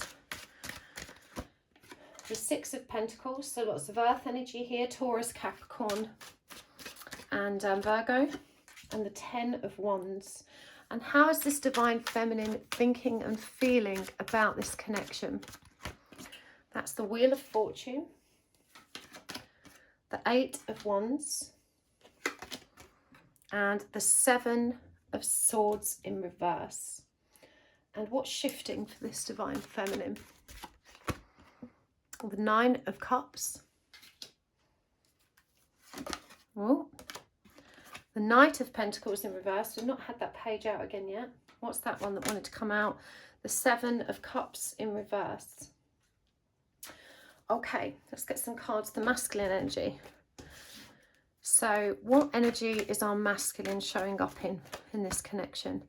Two of Cups in reverse. The High Priestess, lots of water energy here. Pisces, Cancer, Scorpio. And I don't know her. That is a bonus card in the deck. That is, of course, Mariah Carey. I'll explain what that card means as we get into it. How's the masculine thinking and feeling about his counterpart in this connection? The King of Wands, Death, and the Five of Cups in reverse. And what's shifting for this masculine in the connection? The Ace of Swords in reverse, the Ten of Wands in reverse, and the Nine of Pentacles in reverse. Okay, so let's get some connecting energies down the middle. What's the connecting energies for how they're showing up in this connection? So that's the Three of Wands in reverse. And what's the connecting energies for how they're thinking and feeling? The Tower. And the connecting energies for what's shifting? The Ace of Wands. Okay. So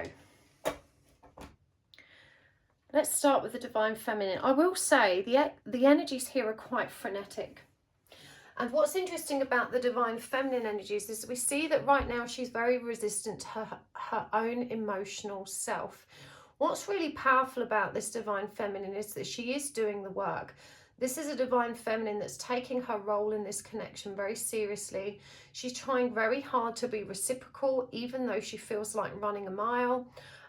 She's stepping into the energy of abundance, self-sufficiency and control. She's taking responsibility for her part. We've got the King of Pentacles here. And we see here that there's a dog represented. I believe the instrument he's playing is called the lute, but I'm not sure. That may be relevant to some of you. But the dog, of course, is a symbol of loyalty and companionship. And I feel that even though this divine feminine has experienced a great deal of rejection from her masculine, the masculine's not really playing ball, she continues to remain loyal. She continues to try and reciprocate from a balanced place, and she continues to take responsibility for her part in this proceedings. There is a lot of confusion here. And it's not easy for her to do this. It's challenging. Like I said, the impulse is to run. The impulse is to say, God damn you. I hate this situation. I hate this person. They're not, you know, they're not showing up in the way I want them to. But they continue to override their pride. They continue to override their own ill feeling to try and stand firm and be the stable, powerful presence in this connection. But this is a divine feminine that leans into her masculine energy because she feels safer there. She's somewhat detached from her emotional self. When she finds herself tumbling towards the emotional depths, she loses her balance and she feels very vulnerable and out of control. So whilst there is distorted energy here, the most positive thing that we're seeing is that this divine feminine is taking it seriously and she's very much trying her best. You know, even though this is challenging and the masculine is certainly not behaving in the way which she would wish they were, you know, she's working really hard. There's a great entrepreneurial flair here as well. You know, this is a divine feminine that's really putting herself out here, cultivating this energy of self-sufficiency and abundance. And I do feel that that's not entirely working out for her right now, but it's certainly not through lack of effort. But there is some blockages here to her abundance, and the message that's coming through, and I know this is unrelated to the relationship sort of, because I do feel that some of those entrepreneurial projects are related to her mission work, healing, reading, you know, helping others that are perhaps on this journey. But the message is that you can't keep doing the same thing and expecting a different result. You need to shake things up and look at things from a different perspective. Anyway, I digress because that is slightly unrelated. But this divine feminine is struggling to align with her emotional depths. And there's a lot of shadow aspects and deep wounds here that she's very afraid to confront. They are beyond her immediate peripheral vision. You know, she can't see them, she can't sense them, she's not aware of what they are. And so it's incredibly frustrating for her, and yet still she continues. This is a divine feminine that shows so much discipline and diligence on her journey. You know, she seems to be ticking all the right boxes in the healing work that she's doing, but what I'm hearing is she's not receptive to guidance. This is someone that's very independent. She's used to taking care of herself. She's very educated. She likes to explore her own world and figure out how to make things work. But sometimes we need a more objective perspective. And because the shadow aspects here are so deeply hidden, you really are being guided towards opening yourself up to receive guidance from trusted sources. Because you're leaning into that masculine energy, there is a little bit of ego here. I can do this myself. I don't need anyone else. I don't trust anyone else's guidance. And I do think you question the integrity of the guidance that comes towards you. And because it is very triggering, the guidance that you receive, you often struggle to integrate it.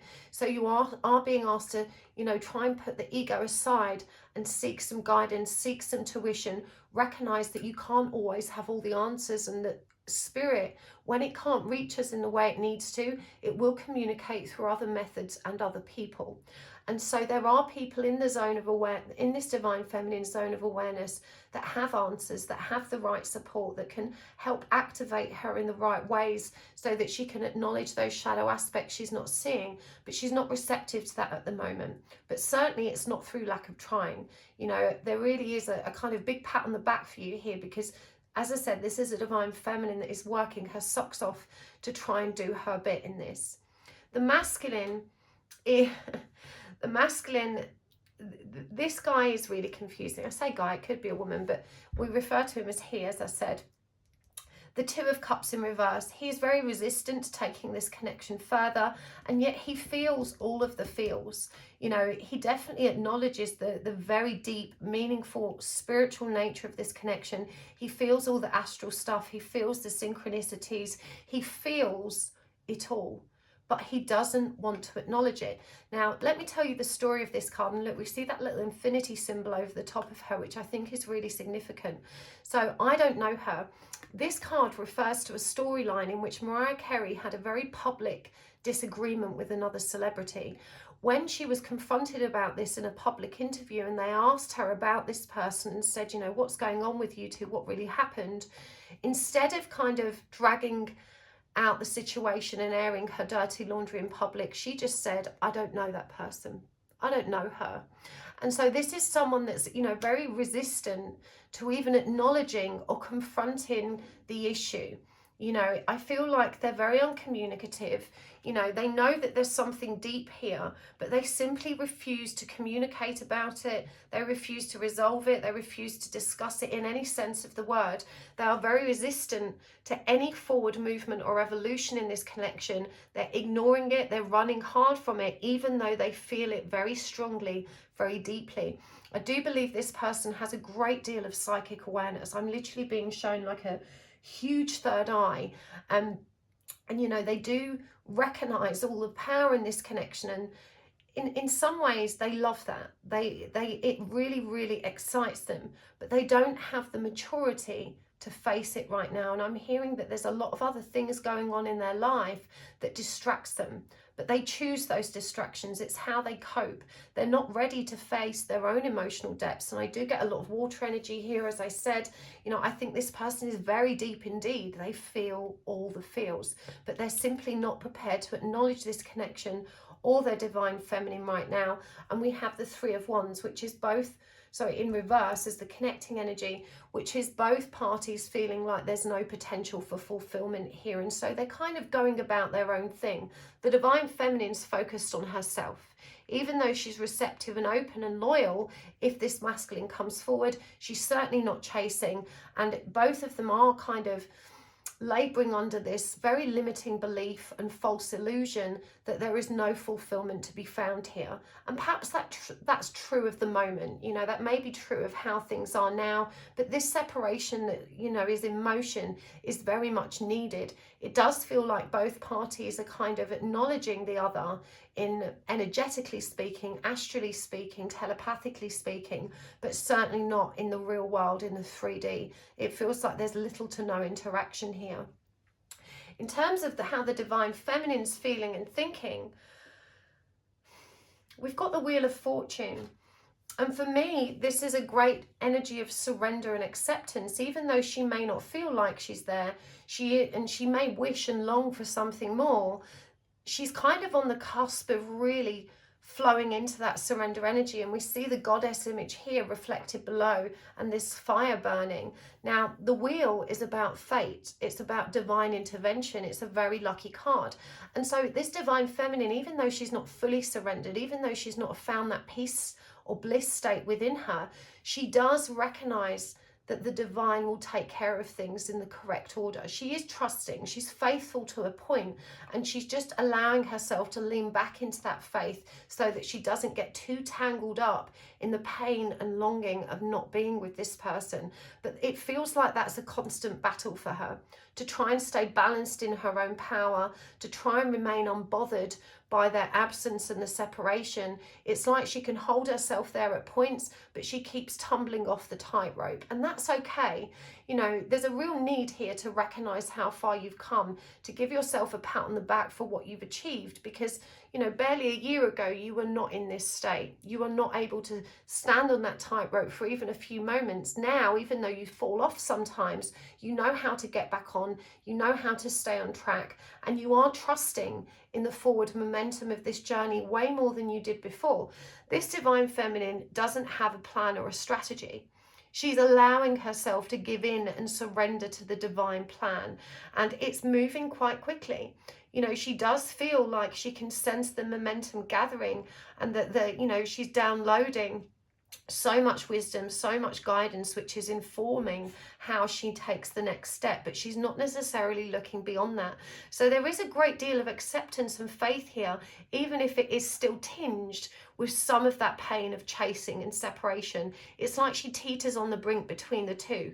You know, it's like a constant wobble that she can't quite stabilize in a permanent fashion, but she does have the power to do this, and she really is on the brink of breaking through. And it is very powerful that she's given up trying to control this. You know, that is the first step towards surrender. She's recognizing that she has no power to make this happen beyond healing herself.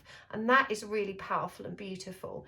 But again, the stag shows up here to reveal that she is in that very masculine energy. And this is why surrendering control has been so challenging for her. In truth, she needs to dip into her feelings. And we can see here that despite this being the lineup for feelings, there is no emotional depth here at all. There were no cups. You know, this is very pragmatic energy. It's very rational, very logical, but it's not necessarily feeling the feels. Her person, this divine masculine, he's very much still trying to stay in control. We've got the King of Wands and we've got the Death card here, which is Scorpio energy. And he's kind of resigned himself to this being over, because he's much more interested in kind of trying to be as magnanimous, gregarious and exciting in life as possible. He's trying to take control of his life in other ways right now, and he doesn't have any room to deal with the emotional intensity of this connection. With the Five of Cups in reverse, he is simply not ready to face his own pain. You know, he's taking practical steps, which is not far behind what the feminine's doing, you know, to try and end what I'm hearing are very unhealthy dynamics and addictions, but he's not yet ready to face the emotional intensity of this. And so he's avoiding the grief, he's avoiding the pain and the longing and the loneliness, and he's rising above it and investing more in being sociable, in keeping busy, lots of very, very distracting behaviors. What's really interesting is the connecting energy here, and honestly, after seeing the lineup on both sides, this is very unexpected. The connecting energy here is the Tower, and the Tower's feelings is very explosive. You know, the Tower's feelings is everything we thought we knew and felt has been kind of demolished, and it creates a new clear slate for new feelings to emerge. And so both of them kind of turning their back on expectation has actually been overall a positive step. Even though it may not seem productive at this time, beneath the surface, a lot of old paradigms and beliefs are being dissolved to make way for a new state of emotional being. So, you know, it's wise to recognize that all of the stuff that's happening between you despite this separation is very purposeful, and that a lot of those feelings that did exist that were so challenging are being transmuted and resurrected in a much more powerful and beautiful way. That hasn't happened yet. They're still in the process of dissolution. You know, they're still in the process of collapsing. And so the clean slate isn't quite ready for the rebuilding, but it's certainly on its way. In terms of what's shifting, this is really beautiful. We've got the Nine of Cups energy here coming through for the Divine Feminine, which shows us that she's stepping into her own emotional depths. This is exactly what she needed to do. This Divine Feminine has ignored her emotional body because it's so painful to face it. And so while she's made lots of very positive steps in other directions, when it comes to settling her emotions down, this is where she's struggled. This is where she's been the most resistant to change. But the fact that this card comes up shows us that she really is developing self-sufficiency and self-soothing around her own emotional functioning. You know, she's navigating her emotions in a much healthier way as she moves forward. She doesn't necessarily know how to do that. And I'm hearing that a lot of these changes will just be sporadic, a natural evolution. It's not something that she needs to strategize over. You know, it will just occur as it's meant to. But we do see her feeling a little bit stuck and not being sure what the next step is, kind of wondering what's coming next, but trying not to focus too much on needing to know that. You know, again, there's still that wobble here. And the Seven of Cups in reverse shows us that her illusions have been somewhat shattered in an emotional way. This reveals that when she starts, you know, digging in and being introspective about her emotional body, she'll learn to recognize how she manifests more emotional dysfunction because of her distorted beliefs and unhealthy expectations. This is a Divine Feminine that's grown up with a great deal of parental rejection. And the pain of that has left her with this very limiting belief that everyone will reject her, that you can't trust emotions, neither your own or other people, that they don't mean anything. She tends to focus on actions rather than emotional expression. And so that's also made her very avoidant of her own emotional self. So we really see what's shifting for this Divine Feminine is a review of that state of being and a recognition of how her own limiting emotional beliefs are actually manifesting more of the same. And I do believe overall, especially with this King of Pentacles, that this is a Divine Feminine that's very powerful at manifesting. She understands the law of attraction, but she's not recognizing that, you know, feelings start with a thought, and thought plus belief equals creation, even at an emotional level. This is one of the last lessons, the last strings on her bow that she needs to really focus on. And from there in on, she's fully moved into the surrendered state. So this is an exciting shift for this Divine Feminine. She really is on the brink or on the cusp of this powerful and dramatic shift into total acceptance and perfect alignment.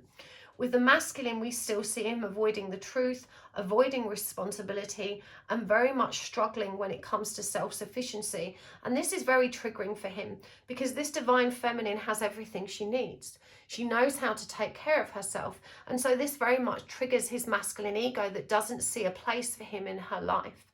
He's not looking at it as I can offer emotional support and loving intimacy and expression and fun. He's looking at it from the typical traditional masculine perspective, which is I have nothing material to offer. And we may see him moving into the energy of unemployment if he's not there already. If he is there already, he's really feeling the burden and pain of that challenge. But again, there is a reluctance towards facing the truth about this connection. There is a reluctance towards taking responsibility for himself and his role. This is a masculine that's still very stuck, and we don't really see him opening up to receive, you know, any of the energy that's presenting. However, the Ace of Wands does promise that this is a very exciting new beginning. You know, wands represent the energy of fire or spirit. And when the Ace of Wands comes up, you know, this is an energy of divine intervention created by that dissolution of you know, the previous held beliefs, a new beginning here with the Ace of Wands, both parties grasping the wand. And so it does feel like Spirit will keep pushing them in the right direction. And even though we do see some resistance to the masculine, the connecting energy dominates and is overall very powerful and very, very positive. This is also a very sexy and creative energy. So you may find that there is a reconnecting, a literal coming together. There may be some kind of physical or sexual intimacy involved in that. I often refer to the Ace of Wands as the dick stick for that reason. But this is definitely a very fiery and passionate new beginning, space having been created by those old beliefs having been dismantled. So let's get some more cards here. I'm going to start with the Moonology Oracle. Nothing will come of this situation, void off course moon. Bring love into this situation, new moon in Aquarius. And for the masculine, take time to breathe out, disseminating moon. And a new start is coming, new moon. And from the true love reading cards,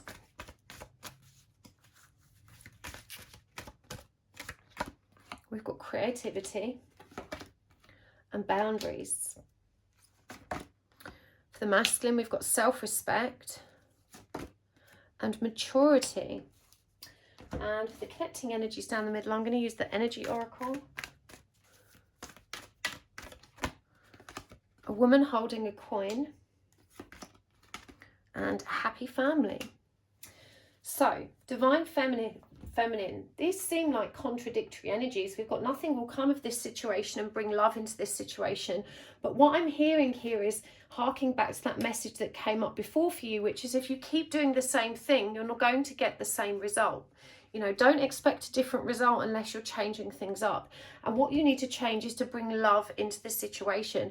Now, if this refers to abundance and career and work or entrepreneurship, you know, you're being asked again to connect with your emotional body. That is a vital component, especially if you're doing mission work, loving work. It's about allowing yourself to really feel compassion, to feel love, to bring love into the work you're doing. Aquarius is a very altruistic energy. It gives and it supports others. It's all about, you know, being more, what's the word, charitable in our efforts. And so if you're working from the perspective of generating abundance without heart, then that's the missing link for you. If you continue on the same path, you're going to keep getting the same result. And this counts for the connection as well. You know, you may think that you've been emotionally vulnerable, open or intimate, but actually saying or doing the right things is easy. When we say things because logically we've concluded it's the right thing to say, you know, but it's not coming from the heart, it doesn't hold true or authentic. Energy doesn't lie. It doesn't matter what we say or what we do. The energy of the situation precedes us. And so if we say something intimate and loving, but we're not connecting with a heart space, we don't mean it, you know, it's lacking that emotional charge. And so this is what you're being called to recognize here. The missing link for you is that emotional depth and getting comfortable in working with your own emotional energies. You're being asked to be creative about how you approach this so that you can open more doors, not just to abundance, but to your own healing and the progression of this journey. Now, boundaries. It's interesting because when this one came up for you, my thought was actually the boundaries here are blurred. Sometimes they're too firm, they're barriers, not boundaries, and sometimes they're simply not there. And so it does feel like you have a very distorted perspective of what healthy boundaries look like. I'd like to encourage you to do more studying and research into this. And you know what? This is something I remember struggling with too, because quite often we don't know if our desire for a boundary is born of a genuine need for us to stay safe and it's a helpful and supportive exercise, or if it's actually born of resentment, spite and bitterness. What I'm hearing is that sometimes, you know, you're reacting and responding to your person based on how they're reacting and responding to you. This could look like you've not texted me for 7 days, so I'm not going to text you for 10. You know, or not making yourself available to a person because you don't feel that they've earned that or demonstrated the right behaviours for you to feel safe doing that. So it's such a fine line between figuring out what's egoic and what's right and authentic. But this is something where you need to apply more wisdom, more strength and assertiveness, and you need to feel into and study.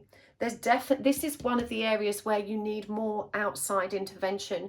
You need more guidance. You need to refer to friends, family, or teachers that can help you unravel this and help you explore your boundaries and where they're either helpful and supportive or destructive and obstructive. So that's definitely an area that you need to focus on. For the masculine, we've got take time to breathe out and a new start is coming. You know, we've got self-respect and maturity as well.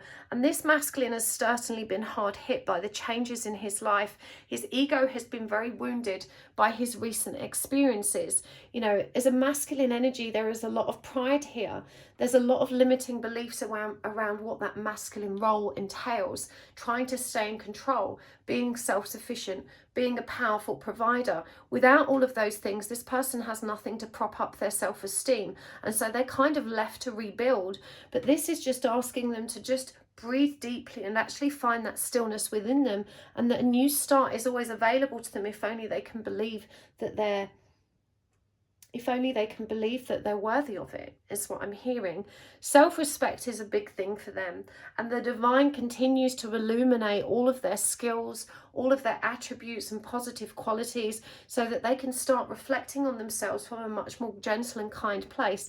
And I love this card, maturity, because we see here this kind of spirit guide leaning over them and informing their communication, you know, creating light so that they can learn. And we see that they're in a library here. You know, this is someone that's studying, they're learning about themselves, they are definitely growing as a person. So even though it may feel like they're very detached, you know, that they're not trying, there's a lot of resistance towards that, but Spirit continues to shine a light on that, and which allows them to develop more spiritual maturity, allows them to make more sense of all of the energy they can already read.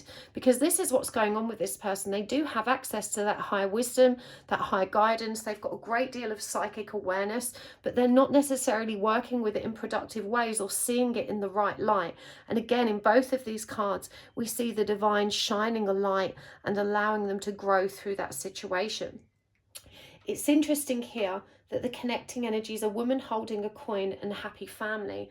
Again, you know, the key to abundance is to bring love into the situation, and this creates stability for both parties, because when this divine feminine opens up and allows herself to be emotionally intimate, she creates space for and gives her counterpart permission to be emotionally available too. And remember, the divine feminine lights the path. She always goes first. It's very tempting to think that, well, you know, it should be them that comes in here with all of this emotional expression. And again, expression is perhaps the wrong word, because this feminine has perhaps expressed herself, but she hasn't connected her heart. It didn't feel safe to open her heart as well. You know, she felt vulnerable enough just using those words, never mind backing it up with emotional energy. So again, you know, there is so much abundance to be created here for both counterparts when the divine feminine slots in that last piece of the puzzle, creating much more balance and stability for both counterparts. One of the things that this masculine loves about his feminine is her orientation towards the family unit. And even though she has a very dysfunctional background, he feels very much at home in her family, and he very much respects the loving energy she's cultivated for her own family despite her history. Both of them have a similar past, is what I'm hearing. Even though there may appear to be huge disparities or differences, the energy behind them is the same. The energy of rejection, parental rejection, is there for both, but together they can create this harmony. And I feel that this is where this is moving towards. As this divine feminine fits in that missing piece of the puzzle, you know, she creates more abundance, more stability, more harmony. And this creates an opening for her masculine to come forward and step into that loving energy. And I'm hearing that he will be drawn to it like a moth to the flame. It will be incredibly magnetic when she conquers this, you know, because she's holding on to so much value, not just material value, but the energy of stability, the energy of self-assuredness. You know, these are really positive energies coming through in terms of what you can expect. So let's get some guidance cards as well. This is the divine abundance deck. So for our divine feminine, we've got divine flow. And we've got extraordinary. And for the masculine, we've also got flow. And we've got gratitude. How beautiful. From the Spirit Animal Oracle, we've got spider. And we've got turtle. And for the masculine, we've got ant. And we've got frog. The connecting energies down the middle, I'm going to get more from the energy oracle. Caring connections. And the garden and the gate. So, guidance for the divine feminine. In fact, let me get some charms and tarot coins as well.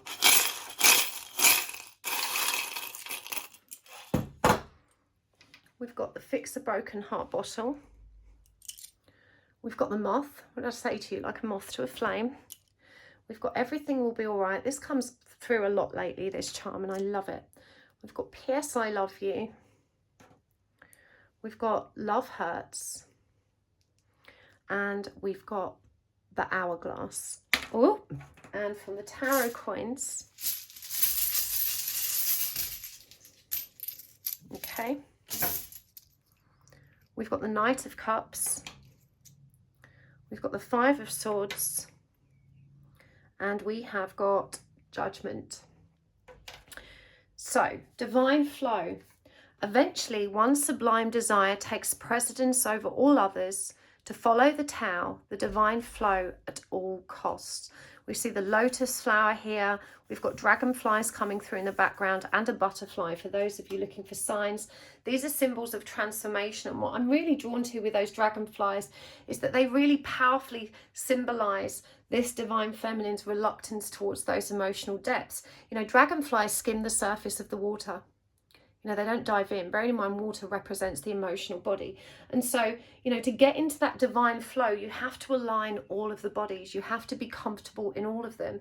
This is about fusing your consciousness so that your physical, spiritual, mental, and emotional body all work in unison for the greater good. That's when you are truly aligned and in that divine flow. From there, you have this extraordinary opportunity. And it says here, there's a wild and impetuous uniqueness to you that deserves to be honored. This divine feminine has such a great deal of magnanimity and huge power to communicate powerful truths that will activate people and support them on their journey, whatever their journey may be. You know, you really have got the power to be in the public eye in this respect. And I feel like you may already be on that path and it just simply hasn't added up or worked out for you in the way it was meant to. But it's simply because you're not, you know, embracing that emotional self. When you do that and you really step into that divine flow, that's when you really open up to abundance. Now, creativity has come through for you twice. You've got spider energy here as well. The spider energy is very industrious, it's very hardworking, and it works independently. And so for me, the fact that creativity has come through for you twice, it's leading you back towards recognizing the power of the stable base that you are creating through your continued efforts, and to keep focusing on that in a fiercely independent way. You don't need any help practically, but you do need help emotionally. You know, that's where you need to seek it out. The turtle comes through to remind you that everything is in divine order. And so long as you continue to accept that, to rely on the divine plan and understand and have faith in its goals, to trust that it's the right thing for you, you are going to continue swimming in the right direction. What's really interesting about this turtle energy, I've just got to show this to you, because I found this morning and it's just on my shelf there in the window. I found this little turtle this morning when I was out walking my dog. Isn't that powerful? So that's come through to support that message for you. Now, for the masculine here, we've also got flow. Allow me, divine, to move with the flow and respond with calmness and peace. Peace being the key here. Remember what the other card said, take time to breathe out. And the dolphin is such a playful and gentle energy. You know, they really need to just try and release all the pressure, all of the tension, and just allow themselves to flow with whatever experience presents and to sit in gratitude for what they already have. There's a hummingbird showing up here and it says, fill me with gratitude for all you give. May I be a vehicle for you wherever I go. You know, I do think that this masculine being so psychically aware, is on the cusp of that spiritual maturity and discovery, but they need to connect with their spiritual community in order to bring that forward. Frog energy for me is also about evolution, fertility, change, transformation, but it says here that a cleansing is required. So it could be that this masculine needs a good solid clearing, but also this is a very, I guess, happy card in respect of it does promise that things will kind of grow organically at the pace they're meant to.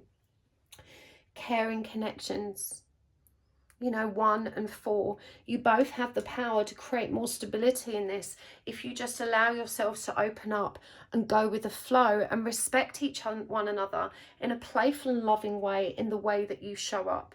No expectations, no pressure, no obligation, just caring and loving companionship, the garden and the gate. You're being asked to step outside of the boundaries you've created for yourself that keep you hemmed in and stuck. This is about recognizing that even though you've cultivated this safe space for yourselves, there is so much here, so much more to be discovered when you step through the gate, when you open that door for yourselves. You know, it does feel like you've both been dealing with your journeys at a very individual level. I'm hearing that this separation has been an ongoing pattern for a really long time, and that there hasn't really been an actual real coming together, but you really are on the brink of it. This divine feminine is about to plug in that last piece of the puzzle that creates an opening for this to happen. It's really beautiful. Fix a broken heart. This is what each of you are doing. Now, you may be using alcohol to support this, or perhaps your counterpart is, but you know, both of you are on that same path, and trust the separation is productive. Trust that lots of mending is occurring. You know, the moth, and we said that, moth to the flame, they're going to be attracted to your light, but the moth is also symbolic of coming out of the darkness. It's quite a destructive process as well. Think how destructive moths are. You know, they eat away at all our valuable woolies. And so, you know, your person may not be the easiest person to tolerate when they're going through this transformation, but they're drawn to your light because they want to better themselves and they want to come out of the shadows. Again, trust in divine timing. Everything will be all right. Now, love hurts. P.S. I love you. But love hurts. This feels like such a contradiction, doesn't it? You know, you may often find yourself asking, how can this person love me but continue to hurt me?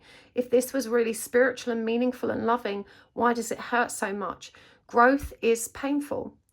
You know, love does hurt. Even ugly love is real love. Even love that's challenging, toxic or difficult is still love. But there is real love here. You both feel that. I believe you've both said it to each other, even if it may have come across in a very platonic way. There is a lot of unconditional love here, but there's also a lot of fear of embracing it and accepting it because of your prior experiences. You're being asked to have the guts to offer it anyway with this Knight of Cups energy. You know, there may be some conflict coming up, and do you know what? This is necessary to clear the air. This is actually encouraging you to say what you think, get it all out in the open, have a passionate and heated argument, because that's going to clear the way for some healthy communication and some powerful change and awakening, with judgment coming through here for you. Wow. Deep. Okay, pile 3. I'm going to take this over to the extended now, but thank you so much for joining me here. I appreciate it so much.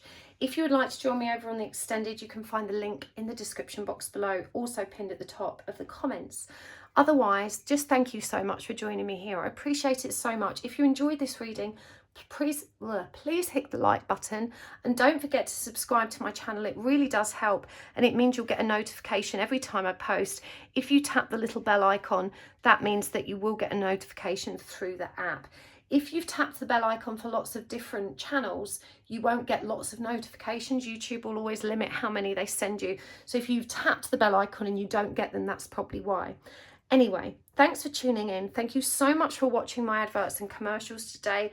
That energy exchange really matters and makes the world of difference to my channel, and I appreciate it so much that you take the time to do that.